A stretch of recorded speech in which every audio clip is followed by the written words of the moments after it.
This is the Vaguely Nerdy Podcast, where every week this brother-sister duo gets together to discuss the box office, latest film and TV scoops, also our latest movie or show review, and what we're getting into next. We're your hosts, Sure. and Jay. We are still getting used to our little memoji situation here, y'all. So as we get through this, just work with us. It's still fun. You might hear some laughs and giggles where it's not supposed to be. Okay, so this week we are doing a review for The Fall Guy, which just came out in theaters Thursday. Thursday was preview night, so Okay. technically yes. So this week Cheryl will be doing the movie trivia. So for movie and trivia this week, this movie actually takes place in Australia. I think it was filmed there the whole way. So naturally, when you do films, you have to have extras and whatnot for a particular role. Can you guess in the realm of how many extras, Australian extras, this movie had to use? How many Australian extras? How many specifically Australian? Because they don't name nobody else. Okay. There's because it's the movie is about a movie set, so Yes. like 300 extras. Oh, Is that low? I'm gonna let you guess again. Go higher. Okay. Cause I'm gonna let you, cause you reel off. 1,200 extras. You want one more guess or no? You don't have to. It's up to you. Okay, hold on, because they do a couple movie sets and then they do some flashbacks. Yes, okay, so yes. like I don't want to go over like 1,500 extras. Try 3,015. Really? Yes, estimating a boom to the local economy of over 1,000 Australian cast and crew and more than 3,100 Australian film extras. I don't know where 3,000 people in this. I mean, who knows? Why didn't they just use the real people making the movie to also be extras? Or probably they did. I could see I can't even see 1,000 for the cast and the crew, to be honest. But the 3,000 extras is really mind blowing. I don't know where they were. That's a lot of extras. Good for them, though. Because, how many American movies film like this in Australia? So, good. No, it's probably cheaper too. Is it? I think Australia's expensive. Oh, okay. I don't know. Shout out to them. Right. So, yes, this movie it's basically, they said, a love letter to stunt men and women, which I agree with. And it was also a love letter to extras. Yes. Because there's a lot in this movie. Yes. All right. That's it for movie trivia. Let's get into our episode. Welcome, fellow movie buffs. I'm Jay. I'm Cheryl. Listen in as we break down movie and TV shows, tell you what's in the plot, and hear if we think you should have watched it when you had the chance. Dun, dun, dun.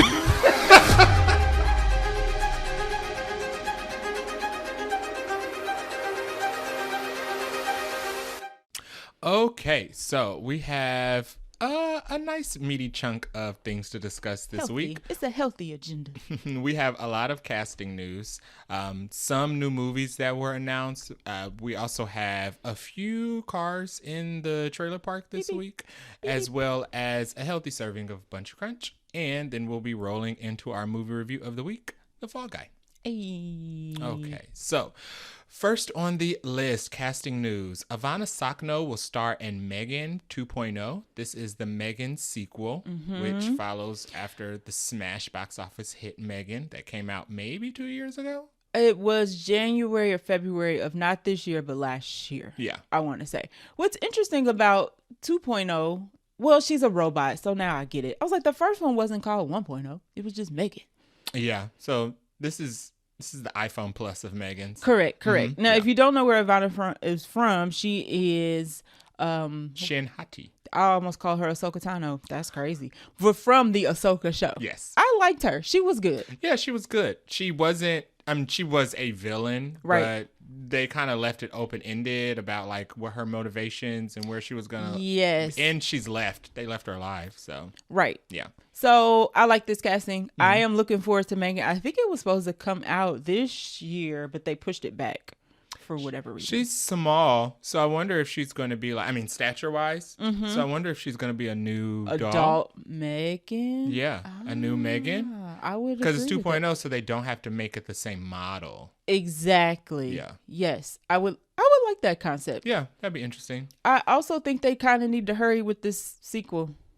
to not be too far away from the original, in my personal opinion. True, but I don't think interest from Megan is going to go away. Okay. Sure. Yeah. I think it was that much of a hit. And it was part of that whole like making movies an event wave where like people were going to the theaters dressed up as her. Yes. And, yeah. I do remember the dolls. That first ridiculous trailer. So as long as they keep it as ridiculous, I think that they'll keep their fan base. Megan is technically a horror, but if you are a non-horror watcher, you will be fine. It's fun. It is very fun. Next on the list, we have Paul Walter Hauser, who's playing an undisclosed role in the upcoming Fantastic Four film. He'll also be portraying Chris Farley in a upcoming Chris Farley biopic as well. Mm-hmm. And he's going to have a role in the upcoming Naked Gun movie. Booked and busy. Yeah, so I didn't even know who this person was. Also did not know who he was either. He was apparently in Blackbird, which I think was a movie about prisoners? I'm not sure. Or was it about a court case? Could be both. Something on Apple. It was on Apple, which means they didn't promote it. Right, that's why we don't know what it is. Not a lot of people watched it. But Apple Plus refuses to promote anything that they put out. Promote what? Maybe they should at least push iPhone ads for their shows or something. But he did win an Emmy for it. Yeah. So he was good at it, regardless of the lack of promotion. Yeah, absolutely. There is speculation that he might be playing Mole Man. Oh, some people also thought he might be voicing Herbie. But I feel like I think that they were trying to say that it would be a comedian voicing Herbie. Like there was some Daveed Diggs rumors floating around that it could be him voicing Herbie. I could see them saving the voice of Herbie as like a kind of surprise reveal until the movie is out. Oh, absolutely. I could see them doing that. But for people who don't know who Mole Man is, I do not know. That I am people. It's pretty much, you remember the villain at the end of The Incredibles? This is a mainstream explanation. The villain at the end of The Incredibles, when they had the happy ending, and then the guy, I think he was called like the under driller or something. Yes. He popped up out of the ground. Okay. He's derived from the Mole Man. The Mole Man is the Fantastic Four's first ever like arch nemesis. Oh. And he is basically it's kind of like the Penguin, but instead of penguins, he like has this army of creepy gremlin looking mole people. Oh. And he hates the surface world, and he wants to use his army of mole people to take over the surface world. So he burrows from underground. No Galactus? Are we hiding Galactus? I don't know. That's also true because Galactus and Silver Surfer are also supposed to be in this. So he may not be Mole Man, or he may just be like a maybe he's like Spot in the last Spider-Man. Remember? This is kind of a bad example, but I forgot Spot was a villain. So like an opening villain? Yeah. That you kind of like forget and about. And then he comes back at the end. You're like, oh yeah, I forgot about you. So that's true. Yeah, he could be that. I mean, he seemed to know how to act, and he getting booked, so I'm for it. He also played Horace in Cruella. I think that was the Crow? Cruella. With Emma Stone. Horace was one of her, not Cruella's henchmen. Yes. Horace, remember in 101 Dalmatians, Cruella had two dudes, two side dudes. Yes. Not, I'm thinking of I say side dudes like she was messing with them. You know, her two henchmen guys. Yeah. That were idiots. Okay. I think he was one of those, but I didn't remember him by his face. I had to look that up. Good for him. Hey, he's about to be Chris Farley. That's going to be interesting. Janelle Monae also got a new job alongside Missy Elliot. Ay. So roles for musicians, not magicians. They don't do both. Magic. I mean, they're magic and music. Music is magic. Yeah. Janelle Monae and Missy Elliott are joining the coming of age movie that is being produced by Pharrell and is about Pharrell's life. Based on his life. It's a jukebox musical. You know what? I don't know. I think this one is the coming of age one, and then the Prince one is jukebox. So this one is not a musical. I don't think this one is, but they're calling jukebox. It correct. They're calling it coming of age, whatever that means. Too many musicals. We getting them mixed up, so yes. So I think coming of age is more of like somebody's going through some sort of life transition, and jukebox is straight up playlist. Yeah, probably from like teen to adulthood. Somebody said they wonder if this is going to be the Black in the Heights. So this is movie. I mean, you think about the cast. Would not be upset about that. I was going to say, if you think about the cast, Maybe. So Janelle Monae and Missy Elliot are joining, I believe it's Brian Tyree Henry. Yes. And Halle Divine Bailey. Joy Randolph. Yep. Who just won the Oscar for Best Supporting Actress. Halle Bailey is in this. And Halle Bailey. We need to start having a section on this movie called Who's Now Joined the Pharrell Williams musical. Yeah, because I don't think this is it, especially if it's a musical. I think that Tons we'll of people. have more artists. I'll probably throw Common in the mix because Why not? why not? Why not? But yeah, this is cool. I don't know if I'm interested in seeing it I yet am because it's a biopic. Listen, I was already getting more interested as they were announcing people. Then they added Missy. I was like, oh. Yeah. And then they added Janelle Monae, who I loved in Glass Onion. That tells me the music is going to be good. I was like, but oh. the movie? I mean, who don't cares? know. At this Yeah. point, we're just going to see all these fantastic artists sing on TV. I'll see a trailer first and then I'll decide. But my usual stance on biopics is a no. Especially if it's a musical, huh? Especially if it's a musical, but mostly because it's a biopic. But glad for everybody involved, and I await a trailer eagerly. Right. I don't even think they've started filming. More things we need a trailer on that they haven't started filming. Right. Rosamund Pike has joined the cast of Now You See Me. 3. 3. Don't This is forget the third one. Don't add that part on there. So I think she's going to be the villain. Somebody, I think one of the articles said that it was like a dynamic role or important role. So you're probably right. Villain. If you don't know Rosamund Pike, she is the crazy girl from Gone Girl. And what was the movie where she was the con artist for the old people? Oh, I still haven't seen that, but I know what you're talking about. It was on Netflix. Hold on, I'm gonna pull it up. Not Now You See Me. That's literally what we were just talking about. I Care a Lot. There it is. Yes. There it is. Yes. She plays crazy good, so why not? Crazy and evil. She's like the Giancarlo Esposito, which we will get to later, she's like the woman version of him. Yes. For crazy characters. She's very good at like chilling roles. So excited for that. Hope she's the villain. This is also going to have Mark Ruffalo, Woody Harrelson, Yes. Jesse Eisenberg, probably the younger Franco brother, I think it's all the OGs. Morgan from the first Freeman. one. Oh, and they're bringing back the original lead actress from the first one. Yes. So, yeah. Everybody back. Now You See Me movies are fun, and they're magician movies, but they kind of leave it ambiguous whether the magic is real or not. Yeah. Because some of the stunts they pull off are not realistic at all or not based in physics. Of course. But, yeah. Jeff Bridges is also set to return for his role in Tron Ares. He's been in all of them or none? Or He has just been in one all of them. Yes. Okay. Absolutely. Okay. I think it was speculation if he was going to return to this one because the other one was okay, but nobody went to go see it. People don't seem very excited about this one. I don't think the Tron movies do very well. I was gonna say, I mean, don't there's think not people, a lot there. People are not very. I don't think people are super excited about this one because Jared Leto is leading it, and he's a little. It's very interesting you say that because Jeff Bridges said he was very excited to work with Jared Leto. Oh. So after this movie comes out, then we'll get the Hollywood Reporter articles that says how much they hated each other. Yes. Okay. But yeah, I don't think the Tron movies do very well. I mean, because the world of Tron is kind of like Dated? Yes. Okay. But not dated in the way where it's timeless like The Matrix. That's what it should be. But I think that's why with this Ares movie, they're bringing it into the real world. Okay. I was going to say you're right because at this point we're in like AI territory. So it's kind of like, well, how is this going to work? Yeah. And we're like in 2024.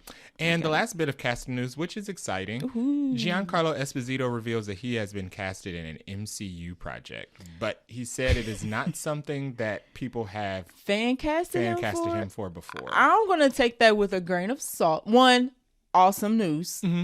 Two, I think at least 2 people on Earth probably guess what this is. So maybe not majority, but somebody. I'm thinking, so I'm still going to hold on to my Professor X or Magneto predictions. I don't know about Dr. Doom because I think if he was casted for, I think it's too late.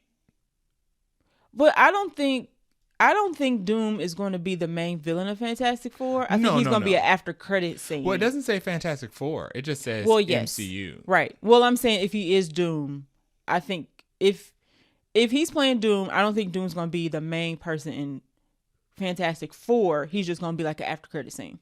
So it wouldn't be too late to film that. You can film that 2 days. So you're saying he's Kang? I would love him as Kang, to be honest. He would be a really good Kang.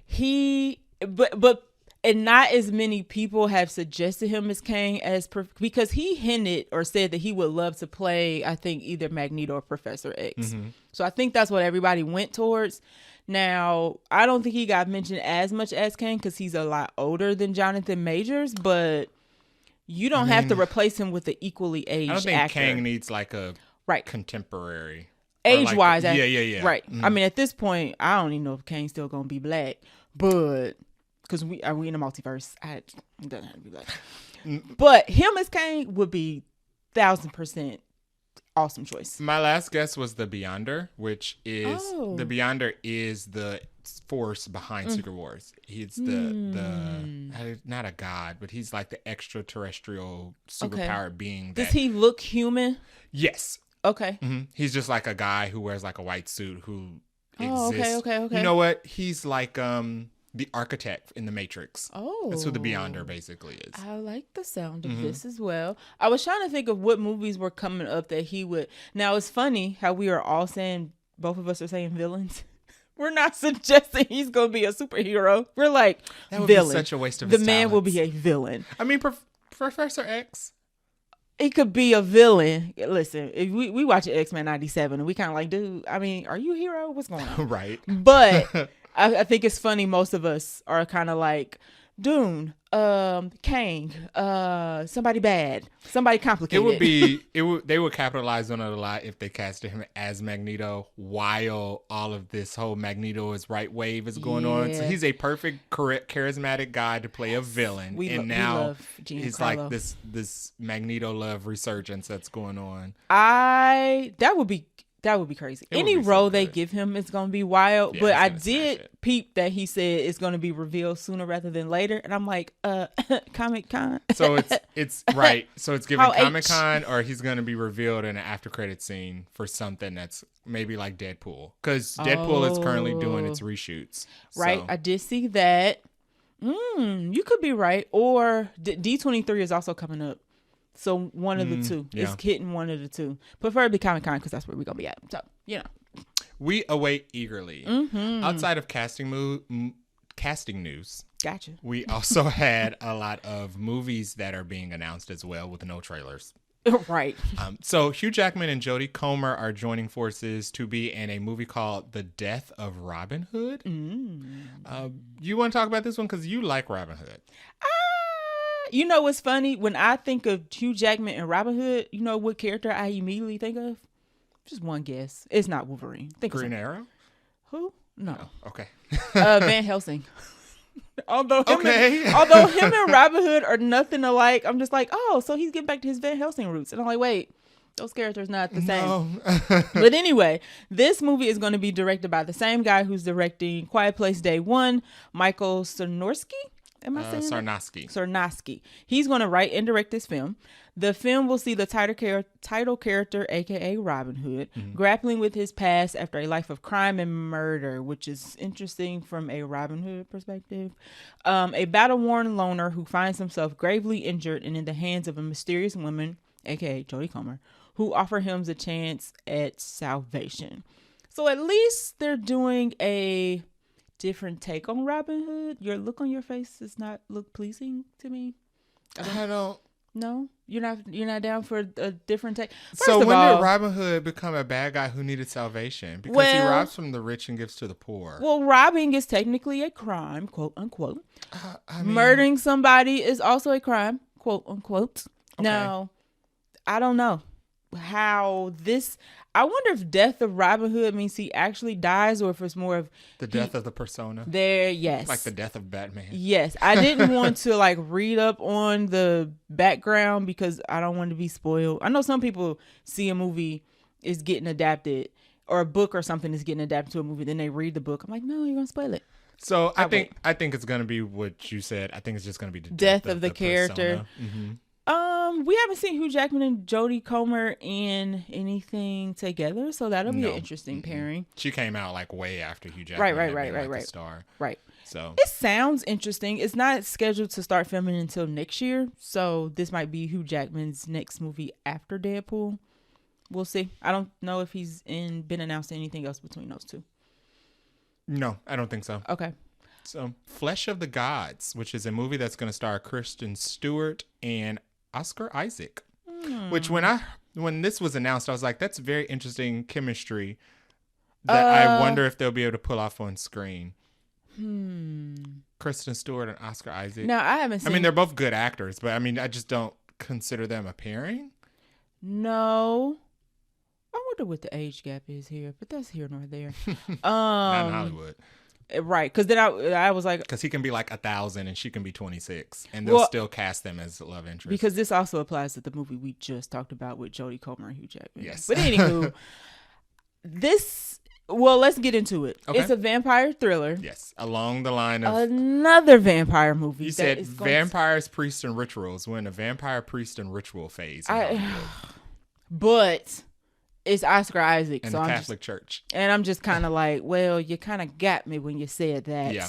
He's very good at playing troubled characters, a.k.a. Moon Knight. Yeah, Moon Knight was very good. So the story follows a married couple, Raul and Alex, who descend each evening from their luxury skyscraper condo and head into an electric nighttime realm of 80s LA. So it's a period piece. When they cross paths with a mysterious and enigmatic... How do you say it? Enigmatic? I promise y'all, I went to college. A woman and her hard partying cabal. Raul and Alex are seduced into a glamorous, surrealistic world of thrills and violence. So I don't think at first I was thinking, they're a vampire couple.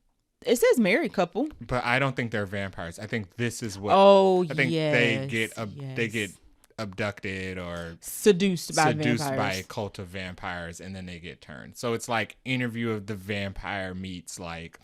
What's that one movie with Nicole Kidman? And, I was going to say Nicole Kidman and Tom Cruise. Eyes Wide Shut? Oh, so that's too much. Interview with the Vampires. It says glamorous, surrealistic, thrills, violence. And hedonism. So, yeah. Right. That says Eyes Wide Shut. There we go. This is a very need to see a trailer. I'm not sold yet. I'm also curious of when all these gosh darn vampire movies are going to start rolling out. It's no director yet, which that's going to... I mean, the type of director for this type of movie matters. Yes, give it to Sam Raimi. I said that last episode for some movie. just give him all the vampire stuff, y'all. Sam Raimi's too campy. It's 80s LA. That could fit. Give him who's directing Maxine? Ty West? Yes. Yeah. Okay. Give it to Ty West. Sure. Yeah. Sure. Next on the list, we have Sacrifice, which is this one. Just the word about this movie just came out like a couple days ago, and it's very scarce. The only thing we have are just a couple pieces of the plot and some of the cast. Well, the cast is what made it interesting to me. Yes, agree. So this movie is called Sacrifice. It's going to star Captain America, aka Chris Evans. No, you call that man Captain America first. Anya Taylor-Joy, who is in Furiosa, coming out, and Salma Hayek, who is also in the MCU. Eternals. Yes, correct. And Brandon Fraser, who's technically a legend. He's also he was in DC, not MCU. He was the voice of the robot guy. Yes. Mm-hmm. So he's also a legend. Yes, correct. This is very interesting. It's going to be written by the writer who wrote for Succession, Will Arbery. Okay. And you're reeling me in. As far as the plot, it says the story kicks off when a high-end charity gala is raided by a violent group of radicals on a mystical quest to fulfill a prophecy. And Anya Taylor-Joy's character is going to be playing the main antagonist who abducts Chris Evans. As the movie star, she is tapped to die for this interesting mythical quest that they ritual set. Did we not just say so vampires, priests, and rituals. This is the ritual movie of the week. The difference for this one is it's not going to be Catholic. It's going to have Greek mythology concepts attached to it. So we're thinking like Hercules, Medusa, Zeus, Ares, those types of things. Humans eating humans. Interesting. Weirdo. I think when they announced that this movie was coming out, it was around the Cannes Film Festival. Yes. And they were talking about how Cannes would be the type of event that would take place for this type of film. Okay. Yeah. I can see that. It's different. Yeah. It's original. It's I like Greek mythology. And we don't see enough of it in film. It's got a kind of varying cast. I always want to see Brendan Fraser in more things. So absolutely. We'll see. And, I really like Chris Evans, but I worry about him because his projects outside the MCU do not always do well. He was really good at Knives Out, and then a lot of his projects outside kind of fumbled. I'm very worried about Red Notice. Wait, is that the name of the movie? Red One, but it might as well be Red Whatever. Notice. Yeah, I'm worried about that movie. And he had the untexted or unfriended movie. Oh, with Ghosted. No, Ghosted. Yes. Yeah, no, that did not get well. Listen, delete. Yeah, so hopefully this is a banger. It has a really nice cast, a really nice writer, and I like the plot. So yes, we'll see. I will need to see a trailer, but I'm optimistic about it. Okay, so that is all of the casting and movie news that we have this week. Let's roll into the trailer park. Beep, beep. Okay, so the first trailer we got on Monday, so like right the day our episode drops, was Mufasa, the Lion King, which we already announced is coming out December 20th, so it's going to be a Christmas movie. Mufasa is a prequel to the Lion King, so this is about the upcoming, it's going to be told in a series of flashbacks. So Rafiki is going to be telling the story of Mufasa to, who is the, Kiara, I think it's Kiara is how you say it. Okay. Which I've seen Lion King 2. I more so remember Scar's son than I remember Simba's daughter. So good. It is. Simba's Pride is so good. Very good follow up. Soundtrack. Top tier. So good. So go. If you haven't seen Lion King 2, do yourself a favor. Lion King 1 is great. The soundtrack and the music to Lion King 1 is great. But Lion King 2, that's when they discover layering. Yeah. Vocal layering and stuff like that. That's when they really dived into the gospel R&B fusion. It was so good. Very good. So let's run through the cast. So we knew some of the people that were going to do the voice work for Mufasa, but when the trailer dropped, now we know everybody. So we already know Aaron Pierre is going to be Mufasa. Kelvin Harris Jr. is going to play Scar. Seth Rogen's back as Puma. Billy Eichner is back as Timon. John Connie is playing Rafiki. He's always played Rafiki, so OG there. Tiffany Boone is playing Sarabi. Preston Naiman is playing Zazu. Is that a new person? Because his name's not highlighted. Alfre Woodard has been replaced as Sarabi. That's interesting. Oh, well, you know what? It's a younger Sarabi, so maybe that's why. Yep, that makes sense. Now, some people we didn't know, Mads Mikkelsen is playing Kairos, a formidable lion with big plans for his pride, a.k.a. villain. Absolutely playing the villain. Donald Glover's back as Simba. I'm going to skip somebody and come back to him 1 second.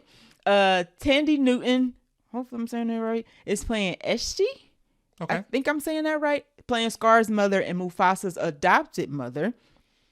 Lenny James is playing Obasi, who is Scar's father and Mufasa's adopted father. Keith David, whoop whoop, we love Keith David around here. We do. Mass Effect alumni and just general voice work and acting legend. Hello. Also great in American Fiction. His small role, by the way. Yes. Masego. Am I saying Masego? Yes, he is a West African artist, I think. I know him. Yes, same guy. Yeah. Or same name, I should say. Yeah. Mufasa, who's playing Mufasa's biological father. Anika Nani Rose is playing Afia. I mean, these are new characters. So right. I'm struggling with all these names. We don't have to be so strict on the pronunciation. It's playing Mufasa's biological. So we have Mufasa's parents. We have Scar's parents. And then the two people we were like, oh, I didn't know they was going to be in this is Beyonce Knows Got It. It's back as Nala. Hey, they saved that to the end. And then also somebody we did not know, Blue Ivy Carter. Hey, shout out to Blue Ivy. So good. It's playing Kiara, who is Simba and Nala's daughter and Mufasa's granddaughter, who was a character from Lion King 2.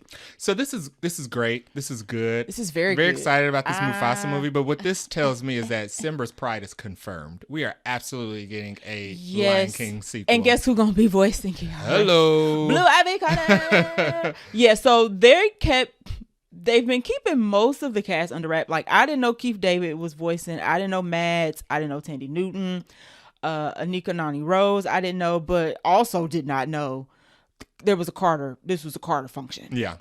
I mean, are we getting Black is King 2 or? Oh, I totally forgot about that. Yeah. 1.5? I'll take Black is King 1.5. Maybe they won't do the thing that they did with the Black Panther where they completely, because Kendrick did the first album for Black Panther, but they did more of an ensemble album for the second Black Panther. Wakanda you don't remember Forever. Because it wasn't as legendary. I gave it one thorough listen and then I did not listen. So I don't know. Does she have time to do Black is King 2 and Act 3 or whatever she's doing now? You don't think she knew about this when she did the first one? You're right. It's probably already made. Come on. Yeah. So, one, excited about the movie. The CGI looks very similar to the first Lion King. Now, the first Lion King was definitely a hash for hash remake of the first one. It is not universally loved. However, it doesn't do anything wrong. It doesn't do anything wrong. It doesn't do anything new. Right. It is very much, I saw it. Okay. Either you liked it or you hated it. Right. Somebody liked it because it made $1 billion. Like 1.3. Yeah, it's still the Lion King. Let's not get carried away. You don't make $1 billion and people don't like your movie. Right. Let's get that straight. However, another thing to note about this movie is that Lin-Manuel Miranda will be making the original songs for this. So we're gonna get Hamilton, Little Mermaid, Encanto. I want to say also. I think he did Encanto as well.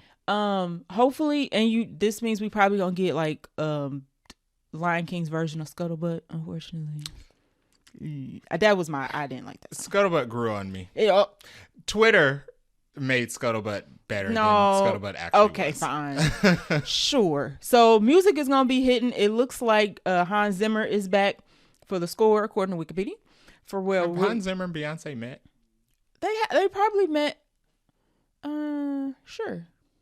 Like, she just needs to do a song that's like Hans Zimmer in the back, Beyonce on the vocals. That would be pretty good. Jesus. Give her the Oscar.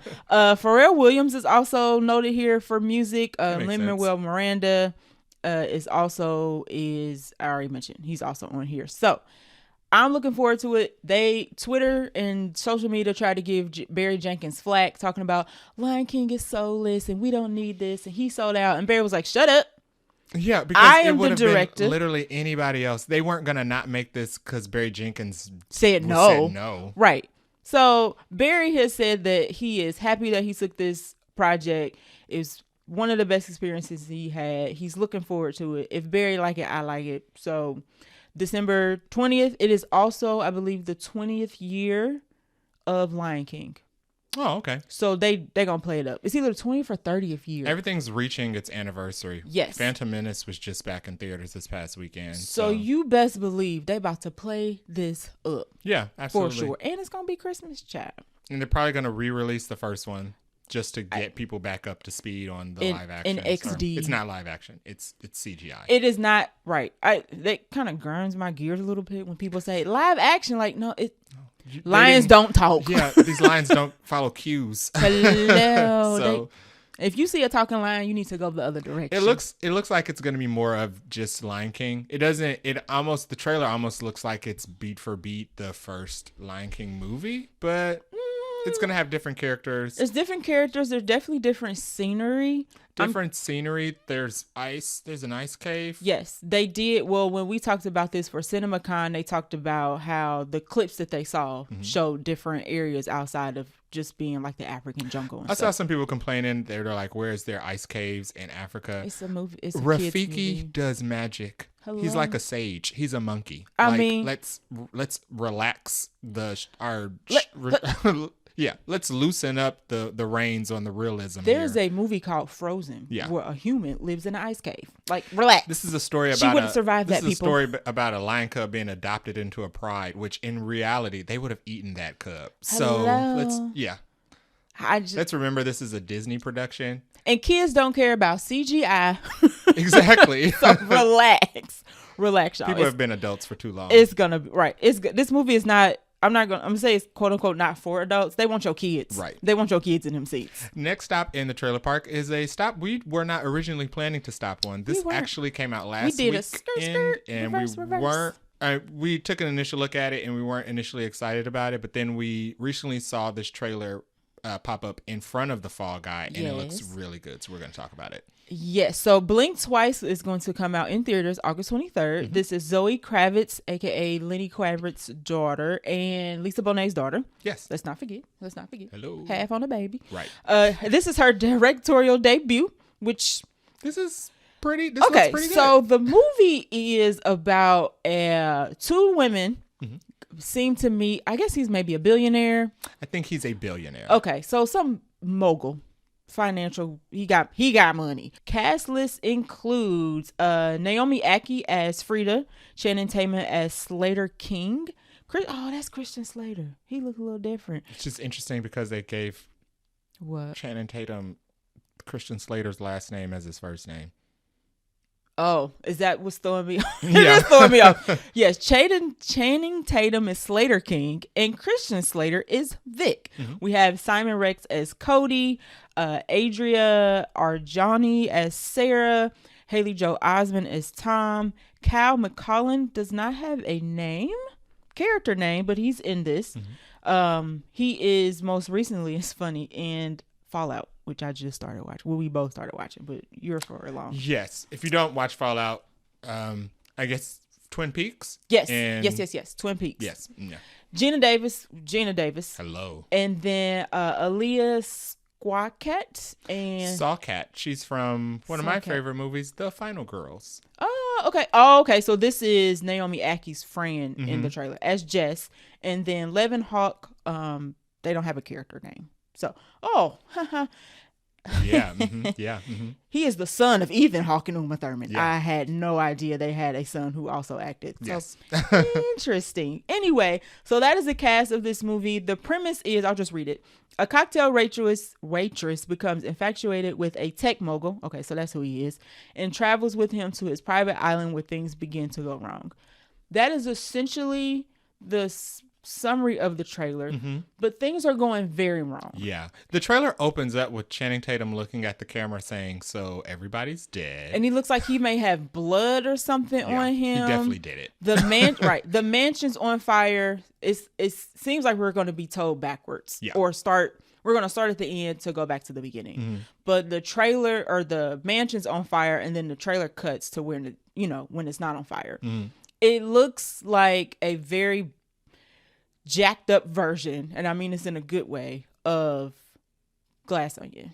Yes, it does. But there's no detective to save anybody and figure anything out. It's just the things go awry. Yeah. Yes.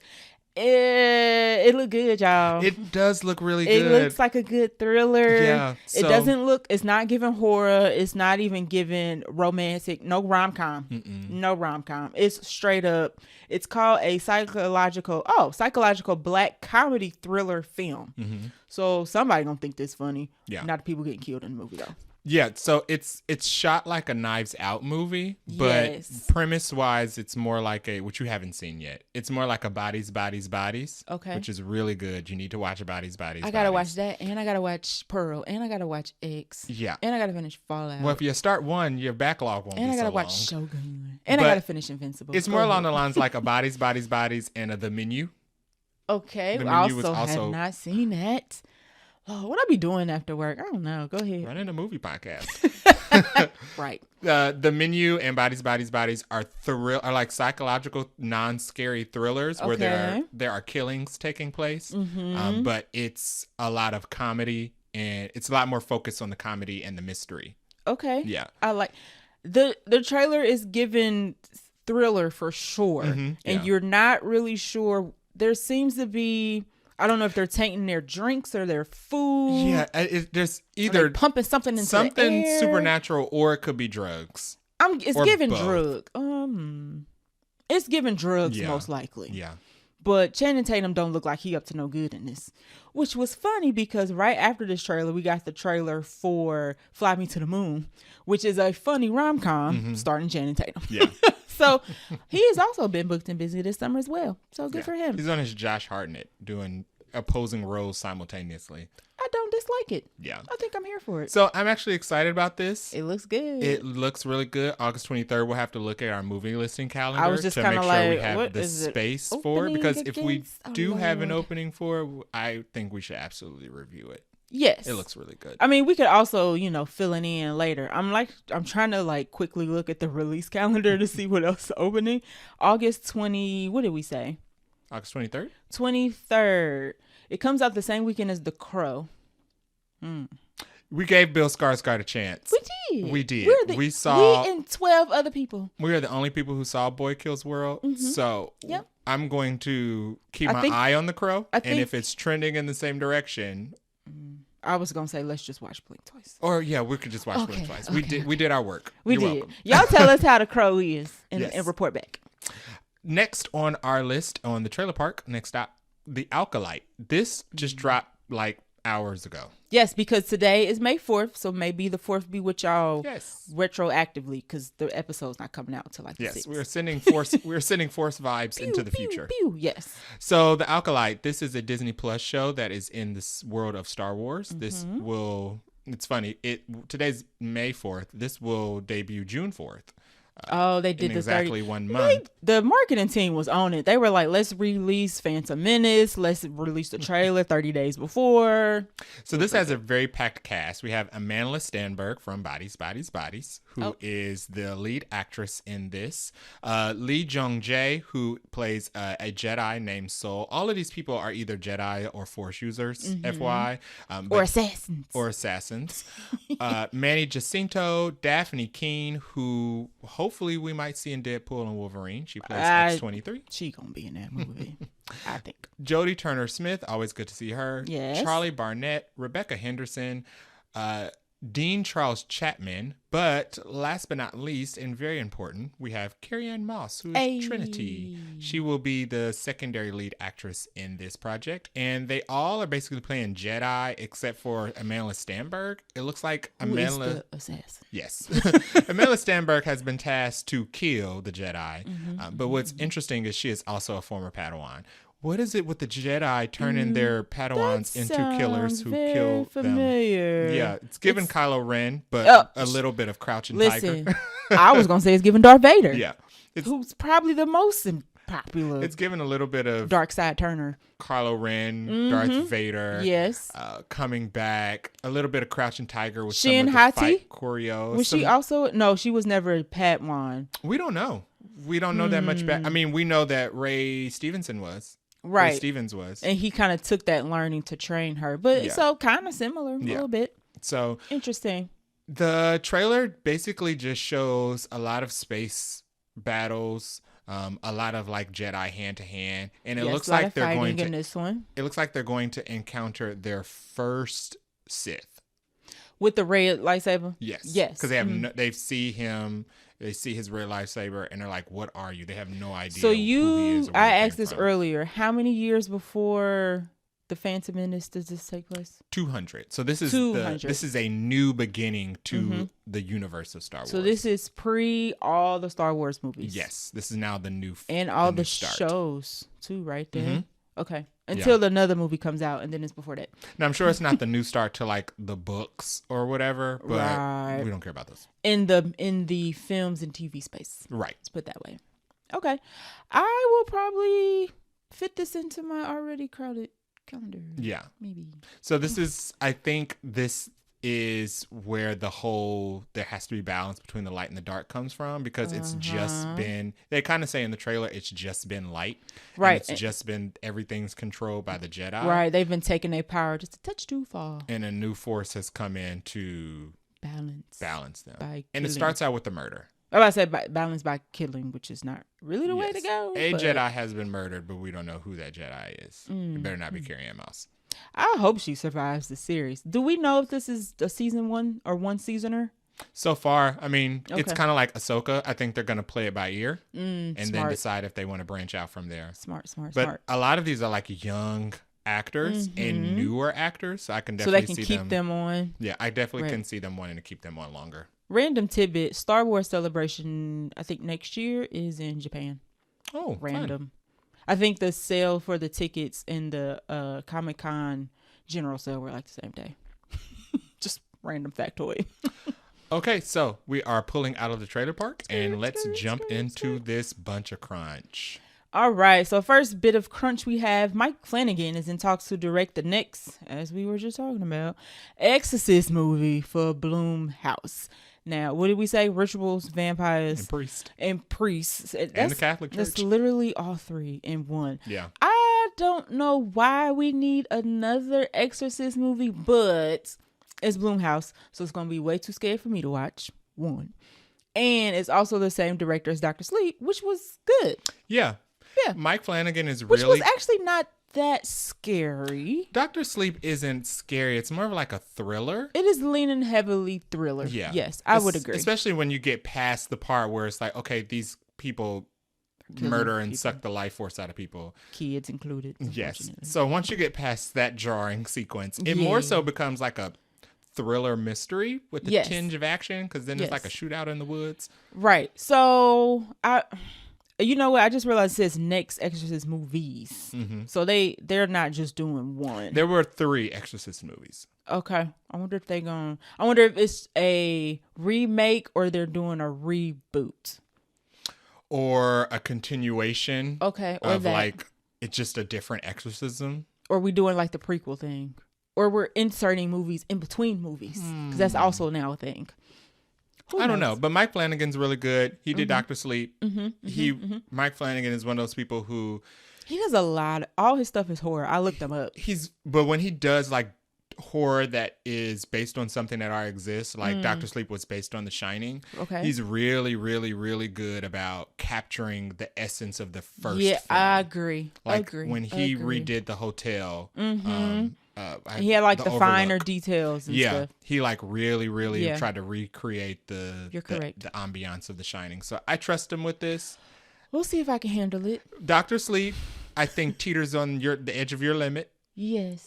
I don't know if she'll see Exorcist, but if it looks good enough and it doesn't look as terrifying. I mean, she had a nightmare about Fallout. I did. It wasn't a nightmare, but I definitely had to wake myself up like, sure, this ain't real. Wake up. Wake up. Speaking of horror movies, quick sidebar. I hope I can handle Long Legs. I don't know if I'm going to be able to.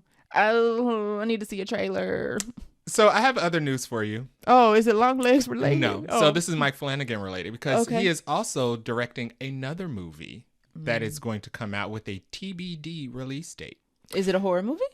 Kind of. It's another horror thriller. Okay. So it is called The Life of Chuck. It's a film adaptation of a Stephen King movie. Oh. Stephen King book. With this is with Tom Hiddleston? Yes. Yes. So the film is based on a novella that is presented in reverse order. It is about Chuck, who is played by Tom Hiddleston, who travels back in time viewing his life after dying. I recall hearing about this, but I hadn't heard much recently. In viewing past events, he becomes obsessed with a former student of his that might have a special gift. Probably The Shine, because Stephen King loves to give younger people the shine in different movies, different books of his. Interesting. But it has filled out its cast list, so Tom Hiddleston will be joined by Mark Hamill, Chiwetel Ejiofor, Karen Gillian, and Jacob Tremblay. Who is from Dr. Sleep. He was a little boy that they killed. Right. Well, at least he got another job in a different movie. And it'll also have Matthew Lillard and Kate Siegel in it. So. Oh. Dr. Sleep was good, and hopefully Long Legs and his Exorcist movies are more along those lines, because I don't think I could handle Hereditary, like, for real. Hereditary was so good. Oh, it's good. It just had its, like, IMAX re-release. It made, like, a whole bunch of money. Good movie. Just Google the dinner sequence in Hereditary. It's so good. To Google the sequence where she go check up on her, or somebody walking to a room and somebody hiding in the corner. Oh, yeah. That jump freaked me out. I was looking at my corners like, oof. So... Mike Flanagan has jobs lined up, and good for Tom Hiddleston. He's back in film that isn't in the MCU, which he deserves. He also has a running show that he's been doing. The Night Watchman. Yes. Or the Night Clerk. The Night somebody. Somebody. The Night Associates. But he deserves a big theatrical release after Loki. Yes. And Mike Flanagan seems to have bangers. So that's good for the both of them. I am looking forward to that one, yes. Let's take another scoop of Buncha Crunch and pull out some Jordan Peele news. He is making a Black Cowboy docuseries. Yes. And this is going to be a docuseries that focuses on dismantling the whitewashing mythology of the cowboy culture and expand on the themes explored in his 2022 thriller Nope. So I'm going to assume he was thinking about this before Cowboy Carter, but I think the timing is really good. It's coincidental. And you don't know that. But it's good. Nope came out before Cowboy Carter came out, but Cowboy Carter was probably like recorded like 5 years ago. I mean, she said it came before Renaissance. So. But anyway, Nope was a really good movie. People liked it really Another much. movie on the list of movies that Cheryl has not seen. Probably not going to watch Nope.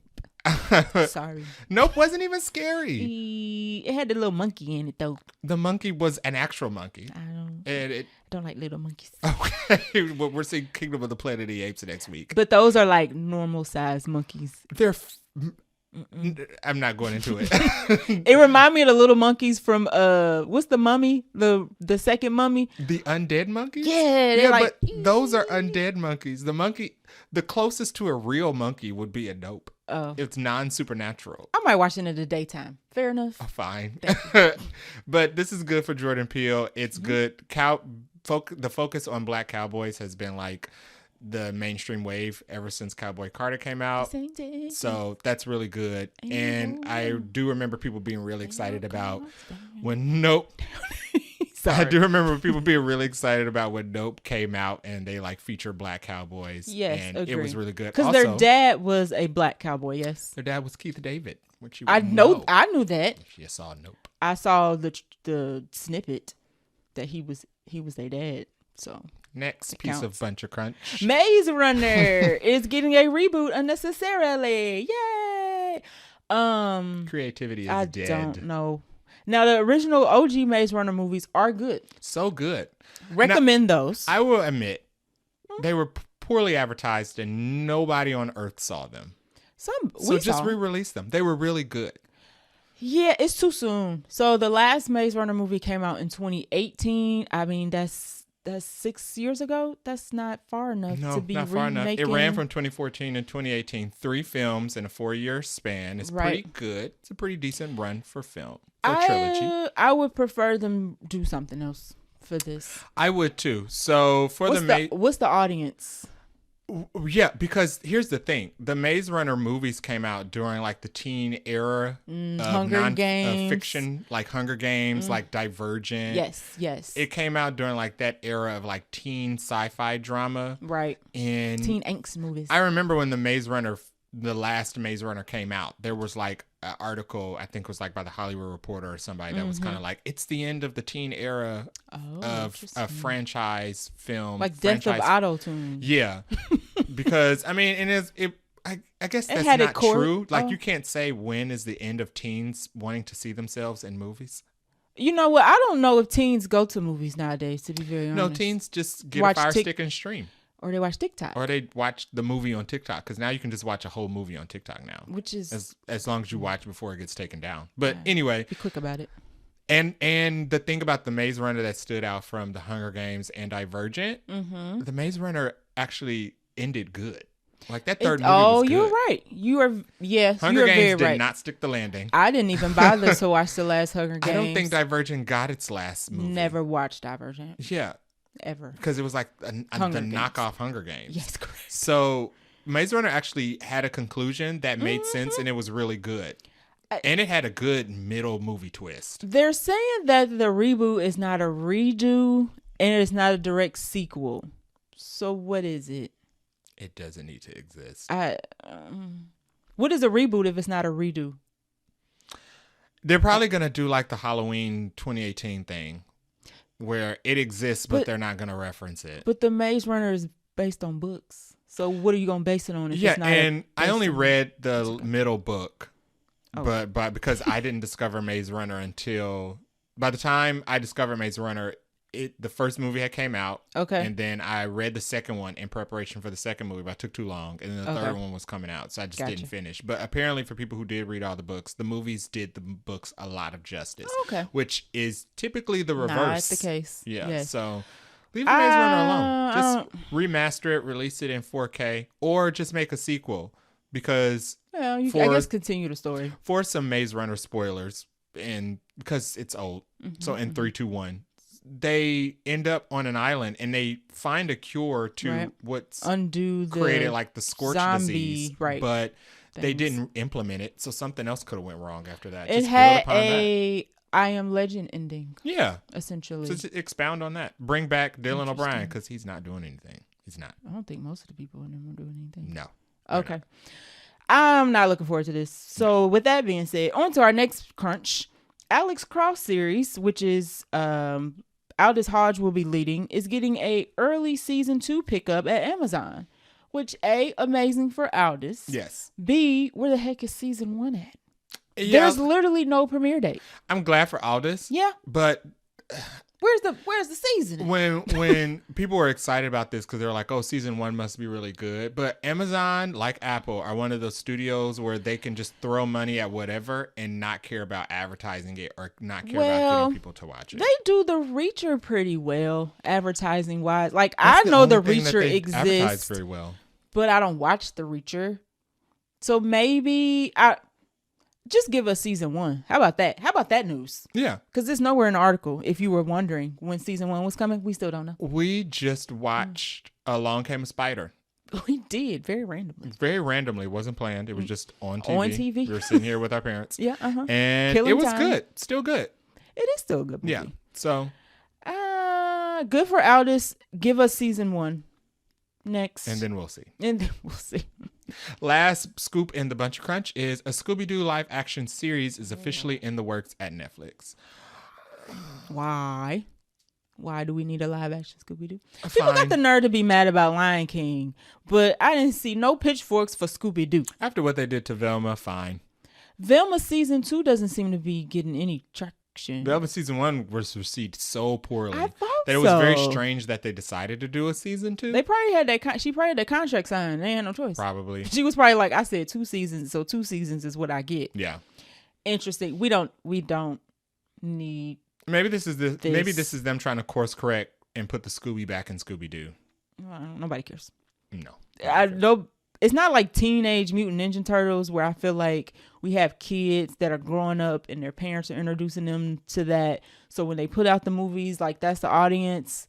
Nobody's checking. I don't think there's much pressure. Scooby-Doo. We know the track record with Netflix. So if enough people don't watch by episode 2, they'll cancel it by episode 3 and announce that it's not getting renewed. There's not an average view time of 15 minutes on the first episode, it's done. Yeah. So no pressure. Yeah. That is it for our Buncha Crunch and all of our news. We're going to take a short break and get into our review for The Fall Guy. This week we watched The Fall Guy, which came out just yesterday, May 3rd, 2024. It is directed by David Leitch. It's just Leitch, right? Yeah, I think it's just Leitch. Okay. I'm learning. David Leitch, who also directed John Wick. He credited is Chad Stahelski. Stahelski. Mm-hmm. There we go. Yeah. We're not going to edit it out. We're just going to roll with it. And then he also directed Atomic Blonde, which he is credited for. Yes. Atomic Blonde, Deadpool 2, Hobbs and Shaw, and Bullet Train. Mm-hmm. A very interesting assortment of movies. Yeah. The one I like the most is the one he's not credited for is John Wick. He should have got credited for John Wick. But I understand why he didn't. What? He wanted to give Chad Stahelski one. Because they are partners in is it a stunt production? It's their production 87 company. North. Mm-hmm. Is the production company. Yeah. Okay. Mm-hmm. Makes sense. Let's get to the cast of this movie, which this movie's been advertised so much. If you don't know the cast, welcome to our podcast. We're going to tell you. Ryan Gosling plays, I'm just going to read the names of the people instead of doing like the characters because we'll say that as we review. So Ryan Gosling, Emily Blunt, Aaron Taylor Johnson, Winston Duke, Hannah Waddingham. Waddingham. Okay. Mm-hmm. Teresa Palmer and Stephanie Shu. These are the major people. There are some cameos in a after credit scene, which we can get to that, but those are the major players in this movie. Yeah. Runtime of 2 hours and 5 minutes. A budget of quite a pricey $130 million, 130 to 150. That is the range that's been going $20 out. million gap is a lot. It's $20 million gap is 2 small budget films. You're right. It is, and it's pretty pricey for such a movie that's not kind of like a superhero movie, but hey, somebody had the money. So I saw it on screen. Okay. Fair enough. Yes. Fair enough. I saw $150 million on screen. 130, depending on who you ask. Right. Okay. Box office right now is sitting domestically at 10.5 million. It's projected to do just below 30 million. We were checking the numbers in our break. Mm-hmm. Right now it's sitting at 28 to 30 million. Now, unfortunately, it's not great for this movie. Usually a movie needs to do 2.5 to 3 times its budget.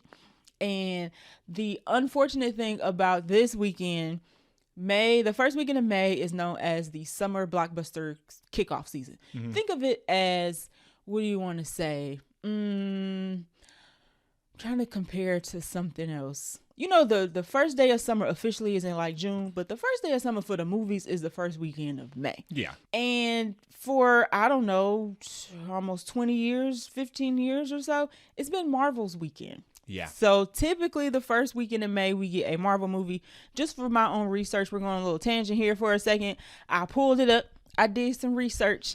Other movies that have, I'm not going to name all of them, but other movies that have opened the first weekend of May, the Avengers Age of Ultron, Doctor Strange and the Multiverse of Madness, Civil War. Actually, Iron Man, I think, was the very first Marvel movie to do this. And ever since then, it's been Marvel movies. Last year, we got Guardians of the Galaxy 3, which opened up at over 100 million internationally. So compare that to Fall Guys, less than 30 million. The box office year over year is not looking. Those are some tough acts to follow when we talk about summer movie starters, because I wouldn't consider this a blockbuster, but May usually opens up with blockbusters. Well, and this weekend was supposed to be the opening of Captain America: Brave New World before Marvel moved it. Yeah. So Fall Guy took his spot, and they wanted to kick off the summer, and now everybody's saying, well, maybe next summer. I mean, maybe next week, because next week is when Planet of the Apes comes out. So maybe now Planet of the Apes is. If Planet of the Apes doesn't do more than 30 million, I would be flabbergasted. Yeah, those movies do amazing all the time. Right. So Planet of the Apes is going to do good. So maybe next weekend we'll kick off the summer blockbuster, but I don't think it's going to be the Fall Guy. Planet of the Apes movies are like, they're like the Godzilla fan base, where those fans are loyal. They go see all of those movies. Promotion even if the films vary in quality. They show up for those films each and every time, because as long as they get to see a talking monkey, that's on horses, literally all they got to be on horse though. Yeah, and beating up humans. Yes, you need both of those parts. So promotion has been but now the Fall Guy it was shown at one of the film festivals, maybe South by Southwest. It got good reviews. I don't know why the box office is not stellar for this. Yeah, the only thing the Fall Guys didn't have was a Happy Meal toy. They advertised this movie to heck and back. I mean, every movie we've seen, I think, in a theater for the last few months, Fall Guy was showing a trailer for Fall Guy was in front of it. Yeah, the social media movement for Fall Guy was like super heavy. Yes, Fall Guy marketed itself very well. It did very good job with marketing. Another thing is that we have 2 actors from 2 of the biggest movies last year, Barbie and Oppenheimer. So and they started their campaign early, because at the Oscars they had their little fake Oppenheimer Barbie was very beef, cute. And they used those 2 to push it, and that was good. So I don't know. This is not a marketing fail. No, absolutely not. And the movie is actually pretty good. Yeah, like, it's a good time. So I don't understand why. I don't understand. I have a hunch. Okay, well, say your hunch. My hunch is that even though people want we got original films, even though this isn't original, it's derivative, but it's derivative from a 1980s show that nobody currently with a pulse watches or remembers. It's not a current IP that's actively being shopped and used. Yeah, we can classify this is an original IP in the sense that the Charlie's Angels films with Drew Barrymore and those were considered original, even though nobody. Right, it's like Doom. Yeah, or it's more Oppenheimer. You can call Oppenheimer original because it's based off a person and a thing. It derives from an IP that is so far in the past that that does not matter. Yes. So, but people want non-franchise stories. Right, told. Correct. And then there's like, okay, well, why aren't these movies making money? I just don't think people want to pay to go to the movies anymore. Oh, okay. Your hunch is a little different than mine. I think that post-COVID, and during COVID a little bit, studios have trained people to wait. Yeah. And we talked about this a little bit yesterday, how some movies will come out. Nowadays, they'll advertise movies with its theater release, and right below it, it'll already have the streaming release below it. Go digital. 2 weeks later. People want new films. Yeah. I think it's a sum of two truths. People want new films that are non-franchise and exciting and offer something different, but they still don't want to give them the money because they like to hold on to their money.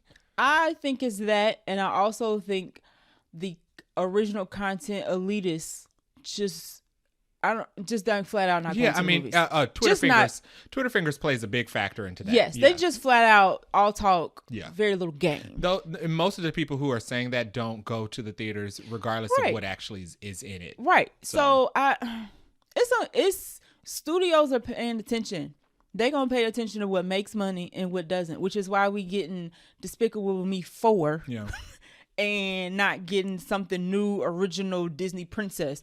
Actually, we did Wish, and nobody went to go see it. I mean, I say that as somebody who benefits heavily from movies being on streaming and not having to go to see everything in the theater. But true, but we do both. The only way movies are going to make their money back and see the return like they used to see pre-COVID is to pull the reins back on the streaming. Just pause new stuff on. Well, they can't do that because then people are going to not pay for it. I don't know what the answer is. I think they kind of screw themselves with the whole straight to streaming pipeline model. Just consider it payback for the strikes.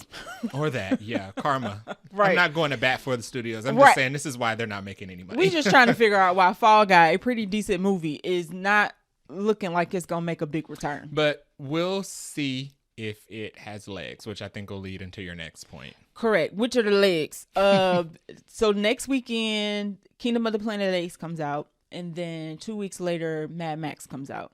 So those are the summer blockbuster movies that people are waiting for. That is an issue because as new movies come out, theaters take screens away from the movies that are already there. So like Challengers probably lost a lot of screens this weekend because Fall Guy came out. Mm-hmm. And then it's going to lose even more screens when Kingdom of the Planet of the Apes comes out. Especially the premium ones because Furiosa and the Apes movies are visual absolutely going to snatch up XD, IMAX, are gone. Prime. Furiosa's taking that 4D.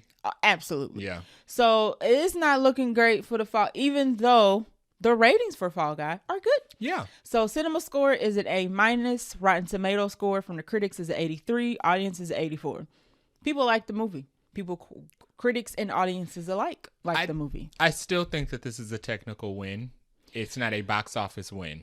Yeah, like Ryan Gosling and Emily Blunt and everybody in this cast are not in danger. Their careers are not in danger. Yeah, everybody who put this movie together should not be penalized for the box office turnout of this movie. Correct. I think it speaks more to Hollywood in general than it does about this movie in particular. Yeah, Hollywood and movie-going audiences. Whoever's job it was to crunch the numbers did some miscalculating. They should have left it where it was, I think. Yeah. Well, I don't remember where it was, but they probably should not have moved this so close to Kingdom of the Planet of the Apes and Furiosa. Now, movies move all the time, so maybe those other movies moved after, but I would have been like, skirt, we moving again, y'all. Pack it up. Move it. Change the movie posters. This should have came out during like the Valentine's. This is very romance-heavy film. Madam Web came out during Valentine's Day. Like, oh my God. This movie would have racked up so much money if it came out opposite of Madam Web. Yeah, it would have. Or, I mean, literally. It would have ate some of anything but used lunch, too. It would have, because Anything But You was a Christmas-ish movie. Yeah. Mm-hmm. Right, for sure. It's having a Mission Impossible Dead Reckoning situation. Yeah, bad placement. Yep. Bad placement. Good movie, bad placement. Yeah. For sure. So cinema score, I think it deserves. Yes, I think they marketed it correctly. The demographic that they roped in to go see this, I think they did a good job. Yes. Rotten Tomatoes, critics and audience. Even though that's a little lower than I would expected, the audience and the cinema score. I think I'm not surprised. Close, but low. But I'm not surprised. Okay. Yeah. Same. Fun fact about this movie, it is loosely based, as you just mentioned, on a 1980 series called The Fall Guy about stunt performers.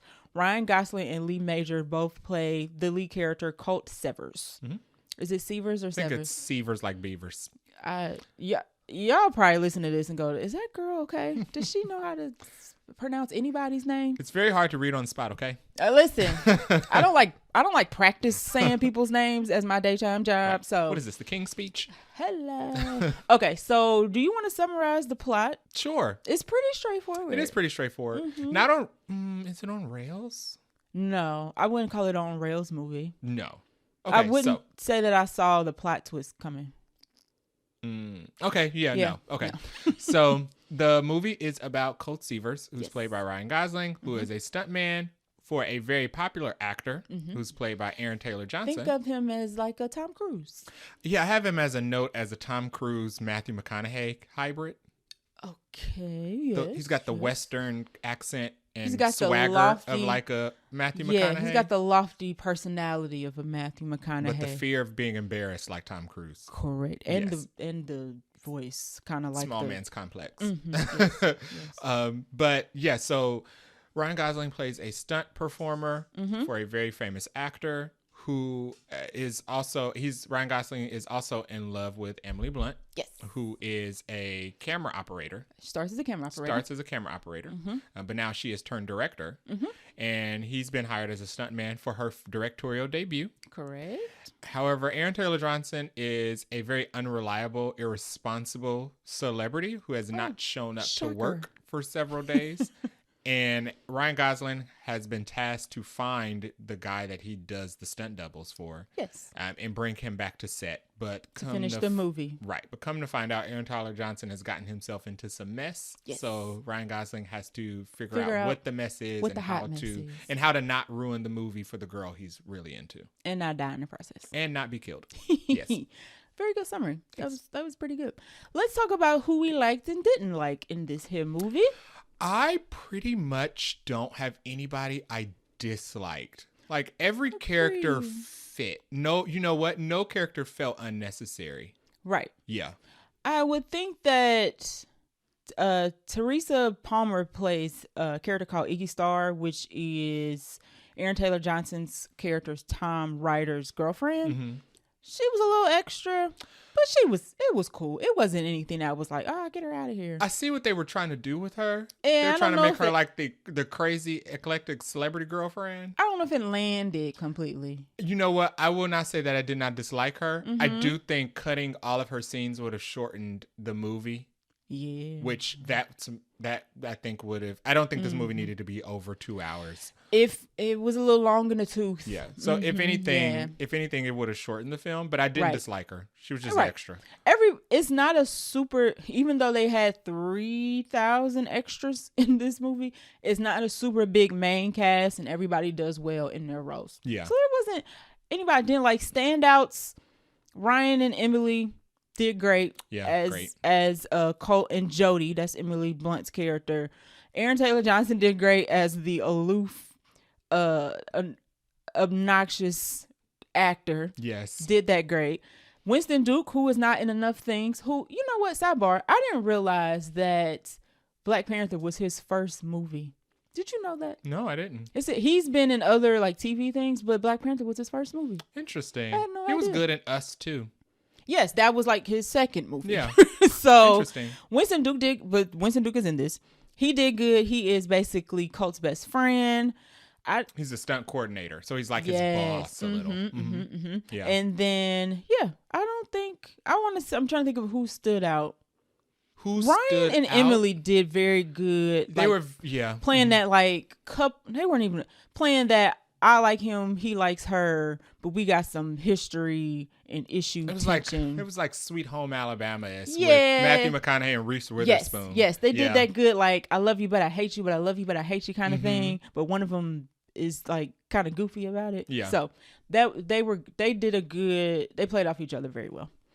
Yeah, it's like watching two friends break up, and it's like, but they still hang around each other. It's like, y'all aren't seriously separating. Right. You're just being annoying Squash together. it, You're right. Yes, it was a lot of that. I will say that the set design was good. Music was good. I like movies about making movies, and they did that very well. They did. It was very much it was almost, certain scenes kind of felt like you were watching documentary. Yeah, they take the time. Some of it was, there was a particular sequence in the middle of the film where it's basically like a montage of them filming an action sequence. I really liked it. And I liked it because it was good. You got to see like what it looks like with a director who gets along with their cast. Yes. Collaborate, come up with ideas on the fly together and film it. And it made making a film look very fun for everybody. Yes, everybody who that worked on the film looked like they had a great time doing it. I like that. I like the behind the scenes where you would see them at lunch or having conversations like off camera and the back and forth they have to go through to get the perfect shot. Yeah. All that was good. I really like the setup of a movie around making a movie. Yeah. Very cute. I like that. Anything else? I'm trying to think of what non-spoilery things we could talk about. I think the chemistry between Emily Blunt and Ryan Gosling was really good. The movie opens up with they're already kind of like in a pseudo relationship. Yes, correct. And they have like this back and forth banter about spicy margaritas and going on vacation. And she's obviously British, so he asks her like what are swimsuits called across the pond, and she says it's called a swimming costume. Yes. I did like their chemistry. The chemistry was really good. The jokes were good. I think that made the movie essentially was how well they played off each other. It was as heavy as it was an action film, it was equally as heavy as a rom-com. Kind of like Romancing the Stone. It is a rom-com blanketed in a action movie. Yeah, it's more, actually, like a hot dog. More weight is on the rom-com side of the scale. Yes. It's kind of like a foot-long hot dog in a too small bun. It's very much about two people. It's very much about two people falling in love. Yes. Yeah. And there's good action, by the way. Yes. Enveloped around it. Yes. I would agree with that. So if you are going into this thinking it's a full action movie, nah. But if you're going into this thinking it's a rom-com, this for you. Yeah. For sure. And I do enjoy that it put a spotlight on action films and how they're made. And it put a spotlight on the importance of stunts. And I think that's a non-spoiler note that I have is all of the practical effects look amazing. All of the actual stunts looked amazing. Yes. The CGI parts didn't look as great, but I think that was the point, was to say that the CGI doesn't look as good because what you need is actual people who are willing to put themselves in danger and get the perfect shot. And I thought that was really good. They have called this movie a love letter to stunt performers, and I think that is correct. Yeah, they did a very good job. Like you said, all the stunts and action scenes in the movie are good, and long. They are long. Yes. That is maybe one of my little nitpicks. is that it is a little long. So if you like long action sequences, this is good. Yeah. It goes on. You be like, absolutely. Somebody break somebody's neck already. My goodness. Any other non-spoiler thoughts? That's all I got non-spoiler. Okay. So if you don't want to be spoiled, you can check out, hit pause, and come back. But right now we're going to spoil in 3, 2, 1. So what I liked about this movie is the premise, and they don't tell you this in the trailer, is that Ryan Gosling, or I'll call him Colt. That's his character name. Colt actually has an accident at the very beginning of the movie, which is why he ends up checking out basically for like 18 months. Yeah. So the movie starts off with, like you said, the banter of Colt and Jodie going back and forth. He does a stunt, has an accident, and then the movie jumps 18 months. Yeah. And he goes off to be a valet parker. which he looks like he ain't been shaven and showered in 18 months. It looks like the people he works with are happier that he's there than he is. Correct. And people recognize who he is, like just because he grew his hair out and looks like a hot mess. But Jodie initially was trying to help Colt, work through the fact he had an accident, but he wrote off her, he wrote off everybody. And then what brings him back is Tom, Aaron Taylor Johnson's character, the producer, I guess she was his agent. No, she was his producer. She just said producer. Gail? Okay, yeah. Yes. She's the producer. Mm-hmm. The producer who has been working with Aaron Taylor Johnson, but she's the producer for Jodie's movie, says, hey, Colt, Jodie really wants you back as a stunt coordinator. She's got her first movie. She's making her first movie now. He's like, oh, I got to get back to Jodie. So he basically comes out of retirement and goes back into the movie. I like the premise because, one, you don't know that from the trailer. No. And they kind of leave that because you're kind of like, from the trailer, it just looks like Aaron Taylor Johnson goes missing. And then somebody says, hey, Colt, go find him because nobody cares. You can go incognito because you're a stunt coordinator. Nobody will care you're missing. Right. We don't have to. This is a way of not having to call the police. Right. We can have the somebody producer, who's capable that her name is Gail. Producer's like, no cops.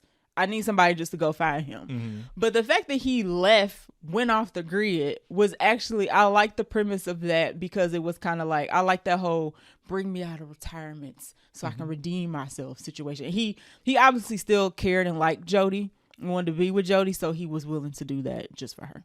I like that little tidbit. It was cute. That was good. Cute. Let's see. What were we at next? What we liked and didn't like about the movie.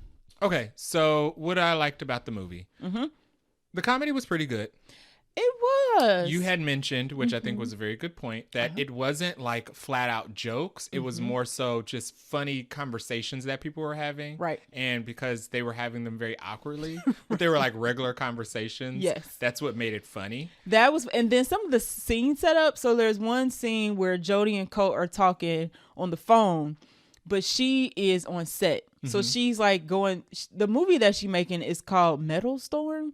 Yes. And it's about an alien and a cowboy. So she's on set and there's like alien costumes everywhere. Mm-hmm. They look like the little things from A Quiet Place, which was produced by John Krasinski.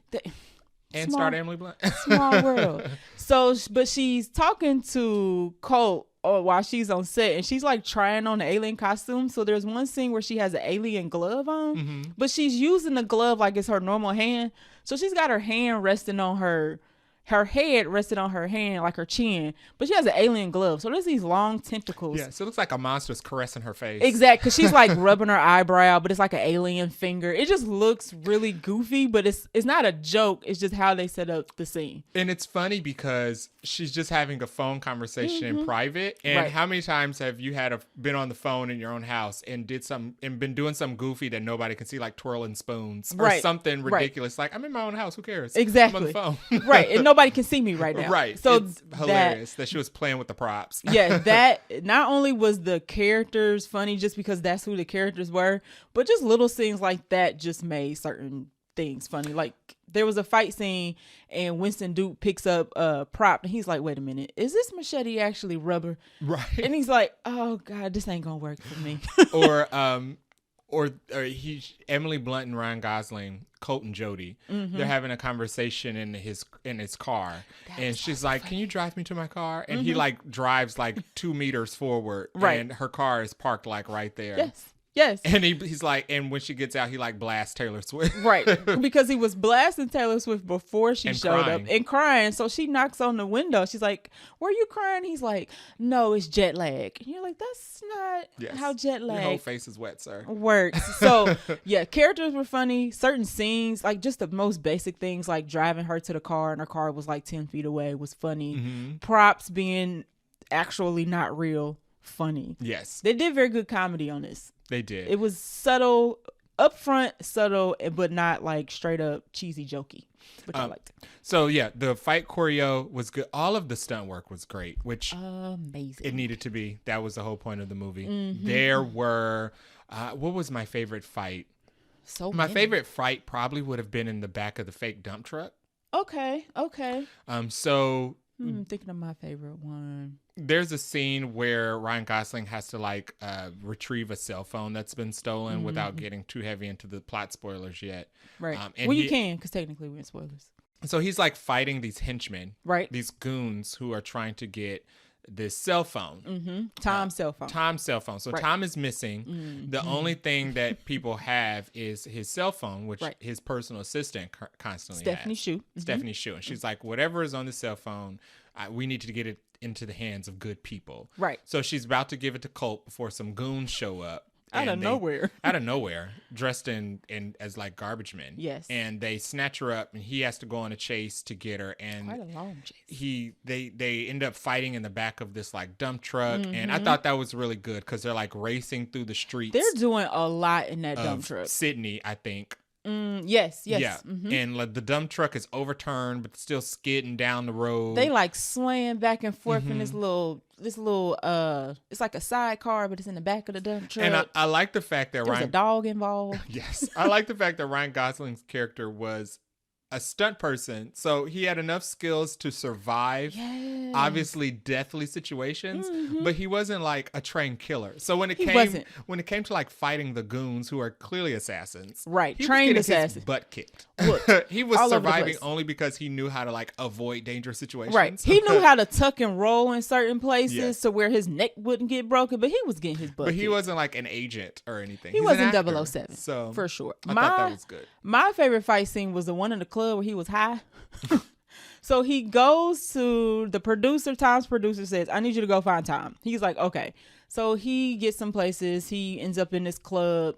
We run into the girlfriend who says, Tom wanted me to go to this club, but you got to look like you belong. So he's in, from the trailer is where he's in like the neon hat and jacket or whatever.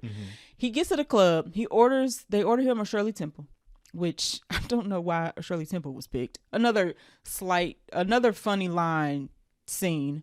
He drinks whatever it is. It ain't straight Shirley Temple. And he gets high. And then the drug dealer goons try to fight him. And he like kung fu. That scene, he did turn into a ninja. Yeah. But the fight choreography was just like John Wick style. I hate comparing anything to John Wick. It was like John Wick style with like some extra animation in between. Yeah, because he's high. So we see it through his viewpoint. And things are like purples and greens, and he looks real like disoriented, but he kicking their behinds. And then at the end, they like, oh, you can actually fight. Oh, we ain't playing but he wasn't able to fight like that sober. So I think that had something to do with whatever he was on. Whatever was brought out the real assassin inside him. Because once the drug wears off, he's back to getting his butt kicked. Right. For sure. But the choreo between butt kicking scenes and then getting butt kicked scenes were very good. So just a little bit more plot details so I can get into some of my other notes. So Gail, who is the producer, sends him to find wherever Aaron Taylor Johnson. His name is Tom Ryder, the real person, because clearly he goes off the grid. He's irresponsible. He's a man-child actor. So he uses a lot of Post-it notes. Like Memento, which was funny. Yes, another funny thing. He thing. puts everything, and even like passcodes to cell phones on Post-it notes and on the fridge. But anyway, he gets to his apartment, doesn't find him there. He finds his girlfriend. Girlfriend's like, he's probably at this club that he likes to go to. Goes to the club, has the club scene. The club guy's like, well, you can find him at a hotel. If you go to the hotel and ask for a fruit plate, which is code for something nefarious, they will give you a key card to a room that Tom probably stays in. So he does that. Yes. Twice. Because the first time the key card don't work. Yes. Another funny thing. Now, when he does, what I did not catch until the end, when the big reveal, he runs into Gail there. And I thought it was very strange that Gail would be there. Yeah, Gail and Jodie were both there. And Gail was very adamant about leaving as soon as possible. She was. And I was like, I didn't catch on to that. Right, because he did run into Gail and Jodie. And Jodie is like, what are you doing here? Yeah, and Gail's like, we gotta go now. Gail's like, oh, you right. You right where you supposed to be. Right, so Gail sent him on the hunt. So in my mind, I'm like, okay, he ran into Gail. Gail's like, you're obviously here because you're looking for Tom. So I need to get out of here because Jodie's not supposed to know that we know Tom is absconded. Missing. Right, MIA. So he gets to a hotel room, and instead of finding Tom, he finds the dead body of Tom's other stunt double on ice, which they tell you in the trailer. With a head wound. Right.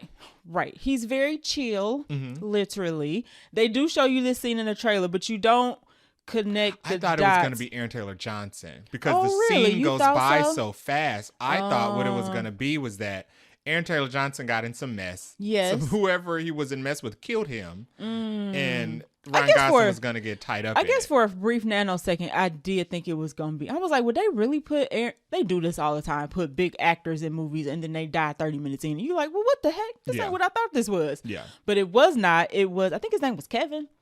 I can't remember what the dead guy's name was. Yeah, he was his other stunt double. Right. That while Ryan Gosling was on his 18-month hiatus, he got another stunt guy. Mm-hmm. Right. And then we learned that, where does the plot go? From there, Ryan Gosling has to basically, A, keep working, but B, also, he's like, okay, I want to go to the police because there's a dead guy, and I don't do dead guys. And Gail's like, no way. Gail's like, nope, I still don't want the cops. Winston Duke's character was kind of like, well, maybe he was just high. He wasn't really dead. And he also doesn't want to ruin, he's still in love with Jodie, so he really doesn't want to ruin Jodie's movie either. Mm-hmm. So he got a lot going on while he's also trying to find out where the heck Aaron Taylor Johnson is. Right. So then we find out that Ryan Gosling goes to Stephanie's shoot and then finds out, did we get the phone introduced? And we find out there's a video on this phone, but we need to find out what this video is. Yes, and she doesn't have the passcode to it. Doesn't have the passcode. And then we get to I didn't think the karaoke scene was that funny. But no, but it was okay. It played as a good backdrop to the action, to the dump truck action sequences that was happening at the same time. During the long dump truck action sequence, the rest of the film crew is having karaoke in a bar because they're taking a break from work. So then we learn that somebody on the cast and crew knows how to crack phones. Oh, no, they don't. They go back to the apartment to find the passcode. On a Post-it note. Because he's an idiot. On the refrigerator. Because it says cell phone passcode. Stupid. I literally said so. So Winston Duke finds it. They open up the cell phone to find that the video is, plot twist, Aaron Taylor Johnson was goofing around because he's a self-absorbed idiot who doesn't like the fact that people knows he doesn't do his own stunts. Like, what actor in the real world would care? Right. Other than Tom Cruise. That's why I think there's that channel there. A little resemblance there. Yeah. He accidentally kills his stunt guy doing a kick move. So he kicks the stunt guy into like a glass table or something. Dead. Man is dead. He freaks out. He calls Gail. Gail freaks out, but Gail's like, don't worry, I'll handle it. And this is the point of the movie. I don't know how we would an hour 15 in. It's a kind of a long movie. Yeah. We find out that Gail is actually the one who set Code up. Yeah. And Gail is the bad guy. And I actually like Gail. So I was kind of like, dang, Gail. I liked Gail. You ain't worth nothing. She was fun. Trash. She was a little manic.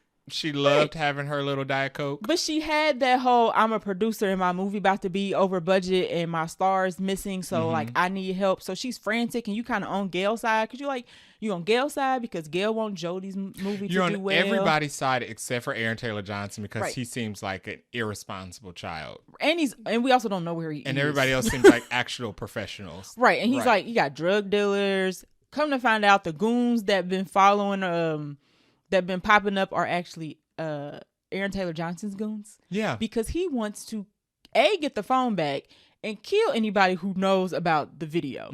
So they tried to set up Colt to take the fall because they were going to use AI to swap his face out on the video from Aaron Taylor Johnson's face to basically say that Colt was the one who killed the dude on ice in the tub. So this works as a commentary on the strikes. Yeah, because it's a lot of things in this movie where they were like, they're trying to get them for that. A big point of conversation around the strikes was the body scanning. Yes. And the digital scanning. So Gail devised a plan to get Colt out of retirement. To get him to work on this movie so they could body scan him. Yes. And then superimpose his face onto Aaron Taylor Johnson's face in the murder video. Right. So that they could frame Colt for it instead. So that Aaron Taylor Johnson could live scot-free. Right. Which was, I have a note that says this plot is totally unbelievable. Yeah, but it kind of works. But they actually did it. So Yeah. there's like more chase scenes, more fight scenes, all very good. He gets Winston Duke to help him. He does. That was also when Winston Duke shows up on the scene to fight.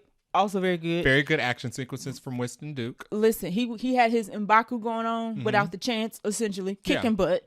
He helps a little bit, but then I think he leaves to go get help or something. Yeah, he leaves to get the dog out because the dog was in danger of being the shot. Dog, we don't like killing the dogs in movies. So, speaking of which, there's a website called doesthedogdie.com. I do know that, and before you watch the movie. Yes, I did know that. The goons get Ryan Gosling. He ends up getting away, and they do end up doing the swap though. Because Ryan Gosling fakes his death in a stunt. Yeah, because it's revealed that Aaron Taylor Johnson's just been chilling on a yacht outside his apartment. Yeah. And Aaron Taylor Johnson's like, okay, so this is the plan. We're going to swap your face. And he's like, we just need the phone. So Ryan Gosling's like, well, your idiot goon shot the phone out of my hand. So there is no phone. Right. And they're like, oh, okay, we don't need you down. Thanks. So he's like, great. But that does bring up an interesting question. Plot hole, maybe? Yes. How did they get the video? Now, you want to know what one of my notes says? Let me open up my phone here. Let me get to my notes. Okay. Just delete the video off the cloud. Yeah. No, that's why I said, listen, you are going to this movie to have a good time. You're going to this movie because it's a rom-com. It is the most unbelievable plot you could ever think of, but it's very fun. Yeah. Because when you think about it, all Aaron Taylor Johnson had to do was log onto his laptop, open up the photo app, and go delete. And he would have still had to get rid of the dead body. But it seemed like he had devised, they had that part down pat. He devised so much of this. He had a hit squad. He did. You tell me none of them could have got rid of a body? Could have chopped that man up. Yeah. Put him in an oil drum or something and dropped him off the pier. I mean, we're not encouraging, but we're just saying. They were going to burn Ryan Gosling alive. Alive. So on the pier in public. They had a way to get rid of bodies. Yeah. So my note was kind of like, okay, I'm suspending my belief because all y'all literally got to do is delete this junk. After he knew that the phone was shot, I was like, y'all just delete it off the cloud. Two things. Aaron Taylor Johnson could have deleted it off the cloud. Right. I guess he still would have needed it because it still would have been on the phone. Second thing is, when Ryan Gosling first unlocked the phone and got the video, he should have texted that to every person he knows and trusts. True. So that a backup existed no matter where. Two things. If I come into contact with a murder video that I know somebody about to use against me, you best believe I'm emailing it to you. Hello? Like, hey, in the event that something happens Gmail. to me, send this to everybody. Dropbox. Send this to Phil Lewis. He'll make sure it gets out to the public. any and everybody. I'm posting it on Twitter just in case. Right. Because that Twitter is forever. We already know that. You can't get rid of it. You can't. And if you got a blue check mark, you can download somebody else's video. So somebody would have had it. So picking up on your point. Very unrealistic. Aaron Taylor, Ryan Gosling, Colt, fakes his death to get the goons off his back. Right. And at this point, Jodie thinks that he left because Gail, who's keeping this going, comes to her and tells her, "Oh yeah, he took off and left." Mm-hmm. And I love the fact that Emily Blunt's character she was smart. She was. She had a moment of being naive about Colt leaving, but I don't blame her for that because that literally happened before. That's why they broke up the first time. He was gone for 18 months. He did ghost her. So I give her the grace of believing that it happened twice. I agree. Because you just can't trust people. But I love the fact that after Gail and them leaked the fake video to the news. And everybody thinks Colt killed him. The rumor mill was that Colt was the murderer. When Gail came back to Jodie and was like, yeah, they think Colt killed this guy. I love the fact Jodie was like, okay, Gail. Girl. This is ridiculous. Try somebody else, but don't try me. Colt's a flake, but Colt is not a murderer. Right. She has this line where she says, it took him 20 minutes to shoo a cockroach out of my room. Yeah, she said he ushered a cockroach out of my room instead of squishing it. And even though I begged him to just squish the thing. Right. She's like, he's not killing nobody. He's like, no, let it live.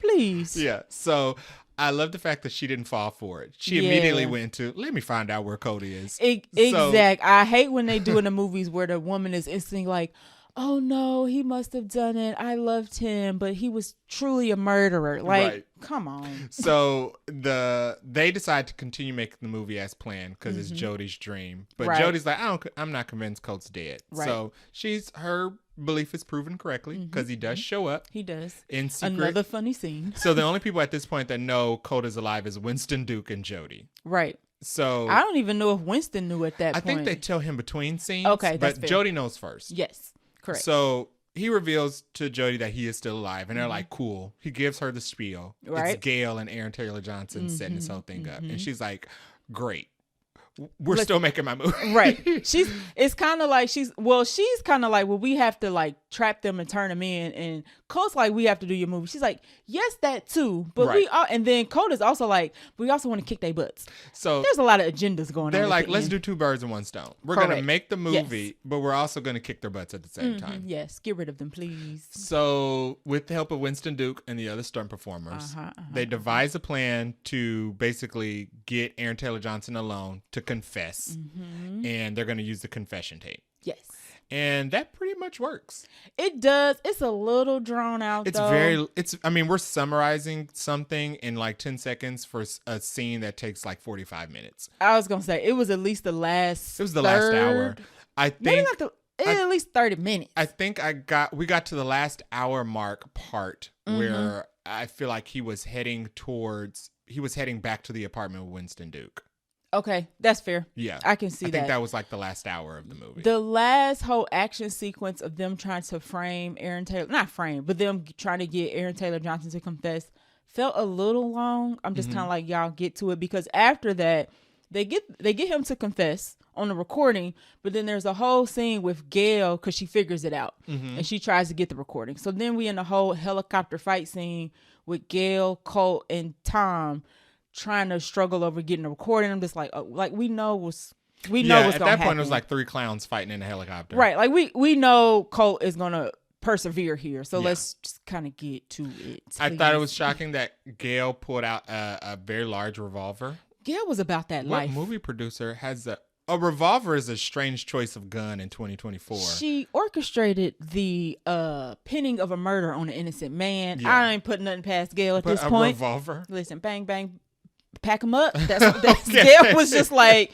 I got dead bodies on ice. I get people to burn other people. I shoot with revolvers. And at this point, it's like, you're not getting away, Gail. There's so many witnesses. Determined. Even if you walk away with this recording, so many people just saw you try to put a bullet in like everybody on set. Gail had tickets to everywhere at any moment. She was trying to send Ryan Gosling off somewhere and had the ticket. She was trying to send Jodie to Fiji or somewhere and had. I'm like, she just found out this girl died. How are you automatically sending her to Fiji? It's like she had Southwest business class tickets booked at any time for anybody, so you can get the heck out of her way.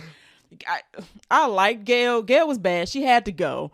But she was a very charismatic character. She played her part of being a manipulative, crazy producer quite well. Yeah. Yes. And it made sense that Aaron Taylor Johnson's character was not smart. He could not have orchestrated and pulled this stuff together himself. They actually have a scene of him crying in the bathtub, before calling Gail like she's his mom. Help me, and she's like, "Don't worry, baby, I fix it." And fix it, she tries. She does. She get pretty close if you think about it.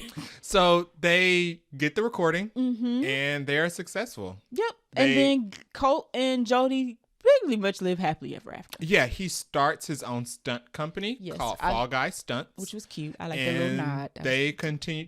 Jodie and Colt continue to make movies together. Right. Oh, the best part, Jodie gets to show her movie at Comic-Con in Hall H, and that's a running joke in the movie because they keep mentioning, don't you want this movie to be big? It's going to be huge. You're going to go to Comic-Con. And they're like, yeah, Hall H. Hall H, yeah. Yeah, and they say it the same way every time. They're like, Hall H, it's a big deal. Because that's like the defining moment for a director in like an action movie. Right. You want to be a Hall H at Comic-Con. So she actually gets there at the end, and I like that little nod that they kind of wrap that whole kind of running joke up. That was cute. And the last sequence of the movie is the movie trailer for the film Metal Storm. And they have they've reshot the film and replaced Aaron Taylor Johnson with Jason Momoa. Good choice. And the movie makes so much more sense. It does. So there's parts in the movie where we actually see Aaron Taylor Johnson like doing his scenes and doing his lines, and he's not very good. For him to be like this big action star in this world, I'm like, he's kind of cheesy. He doesn't fit in the role. He's not very good. But then, obviously,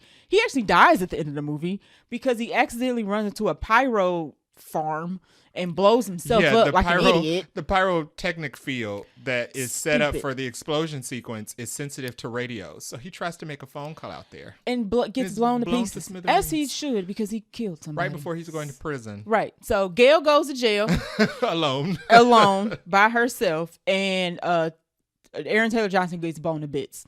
They both deserved. Yeah. They replace him with Jason Momoa, which is, like you said, it's perfect casting. It makes the trailer makes so much Casting more sense an now. actor to play an actor in a movie being made in a movie, it about just works. something so ridiculous. It worked. About a space cowboy falling in love with an alien leading an army. The CGI is it looks like Rebel Moon, if you want to be honest. Yeah, the CGI is very Netflix. It looks like a knockoff Dune.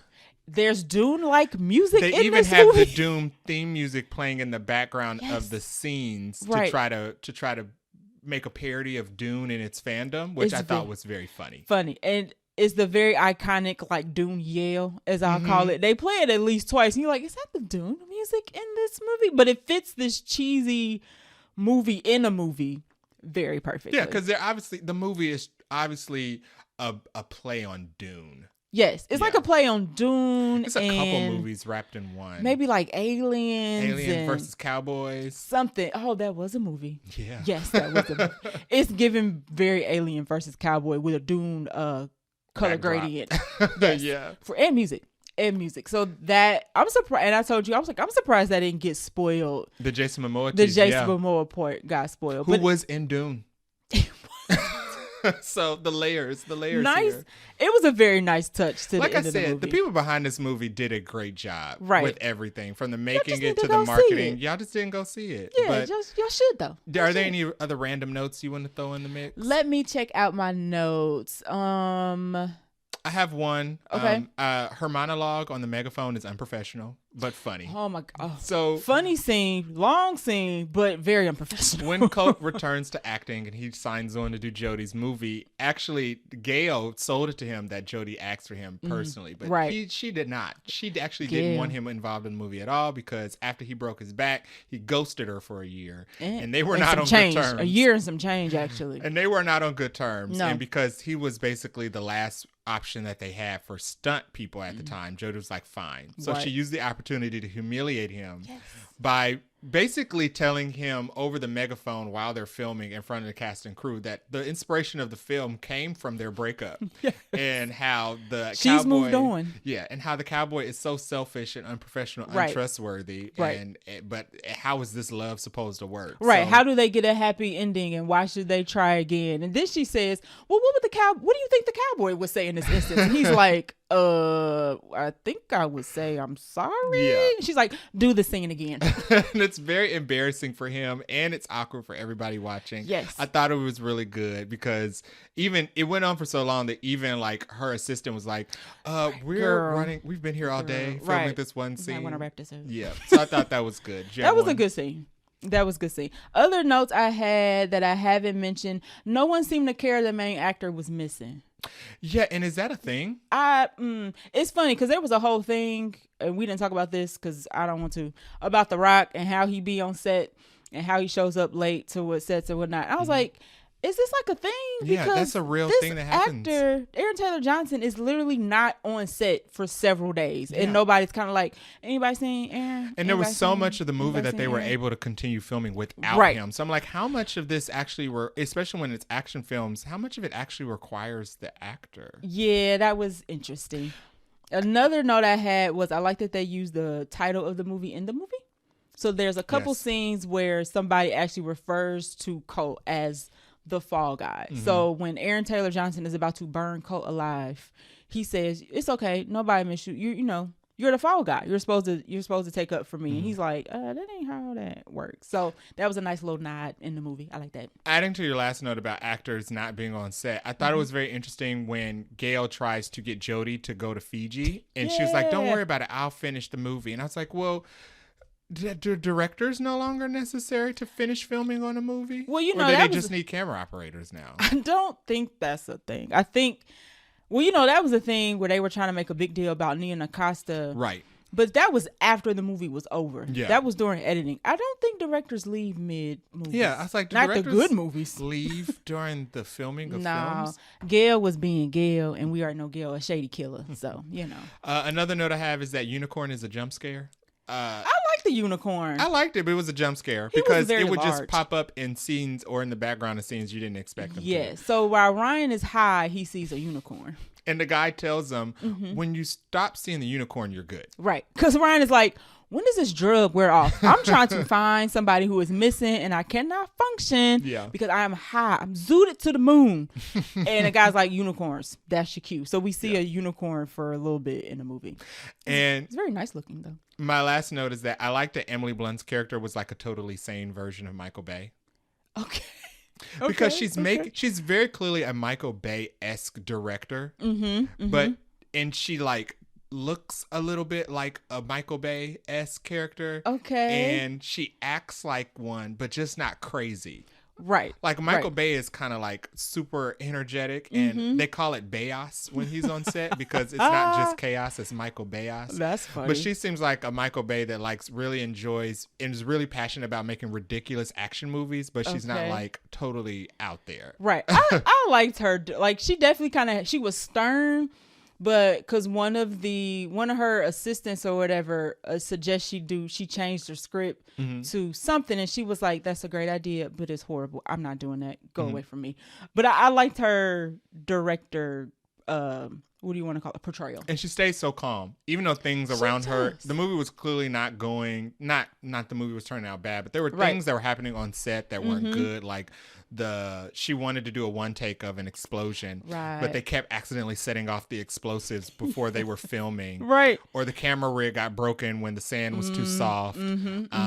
Or people, and she rode with it. Or every time she turned left or right, somebody was coming to her telling her something they changed. The props weren't right, or they wanted to make the third sequence. One of the writers was like, I think it would be great if we do the third act by acknowledging that the third act isn't very good. Yeah, they wanted to like break the fourth wall or something. She was like, I'm glad you're thinking outside the box, but no. But I'm not doing that. I like the fact that she was calm, even though like everything seemed chaotic around her. Hot mess express, especially the pyrotechnics kept. And in the movie, it goes off while they're talking, and her, I don't know, I would call him assistant director, is like yelling into the mic like, stop doing this. And she's like, that's why I don't trust you, because you're not calm and gentle. He's like, okay, you're right. And then another one goes off. He was like, I'm gonna kill y'all. But that's the thing, like if you look at behind the scenes footage of like Transformers, Michael Bay is the one screaming at people at the top of his lungs. So he being was the angry. Assistant director in this movie. Yeah, so I like the fact that she was able to do that, but not be like it didn't seem like anybody would walk away from the movie being like, she was a nightmare. Right.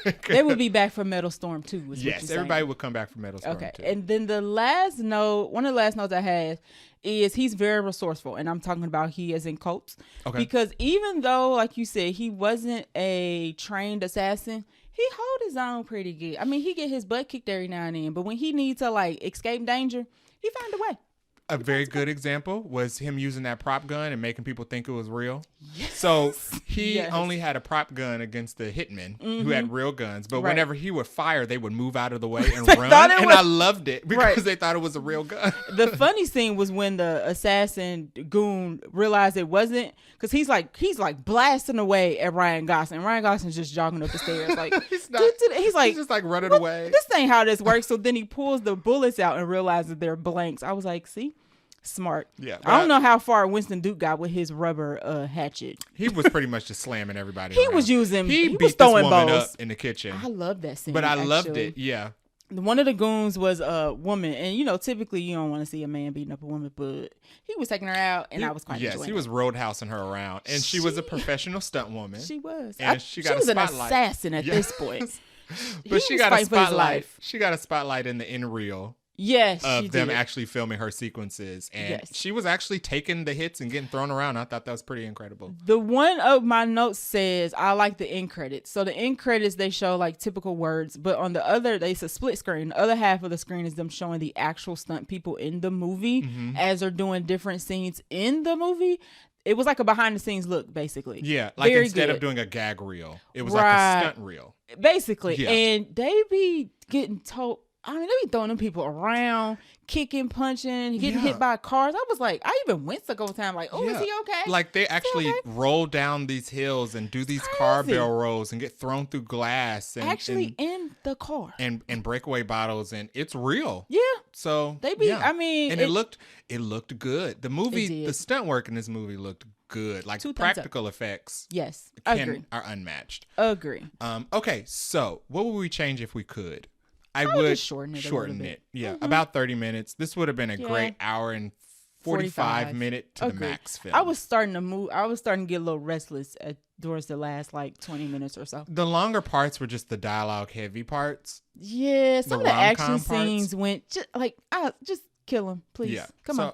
I would have shortened it and maybe cut some scenes, but that's my only complaint. That's it. Who would like this movie? I think everybody would like this movie. It's a good rom-com. I hesitate to call it an action flick, but it's got good action. So rom-com action flick, and it's not like, it's not a cheesy rom-com. It's very, I would actually say it's kind of realistic. Two people who were together and they, trying to work out what they wanted to be, and then something happens and one of them just falls off the face of the earth. And then they come back and the person's like, I don't want to do with you. And I think it was very smart to only separate them for a year, because it would have made it less believable had it been longer, that y'all are still, like, y'all had this fling or whatever, and y'all still have these strong feelings. So it's like, okay, a year, that makes sense. Y'all were really into each other, and y'all broke up without really closure because he ghosted you. So when you got back together, you were kind of in the same place emotionally. Right, because it seemed like they had been working together for a very long time. On several things. Right. Yeah, if you like action or rom-coms, I think you would like this movie. Absolutely. Favorite line or favorite scene? Oh, favorite scene will have to be, I like the fight with him and Winston Duke and the goons in the apartment. That was good. It was just a lot of, I like the fact that they had fake props, but they were still kicking their butts, and the assassins was getting they was getting handed to him. I like that. My favorite scene would probably be him sneaking up on Jodie in the alien costume after she thought that she was kicking that man. She obviously was suspicious something nefarious was going on, right? Because she thought he was dead. So when he sneaks up on her in the alien costume without revealing that he's alive, she probably thinks somebody's coming after her next. Yeah. So she is fighting like Sidney Prescott in that trailer. She like bam, bam, bam, bam. She like ducking and diving, she's like bobbing and weaving. She's like doing. She obviously is trained. She is a trained fighter, but her action sequences are really good. I forgot that she's been in a lot of action movies. Edge of Tomorrow. She had so much action in Jungle Cruise.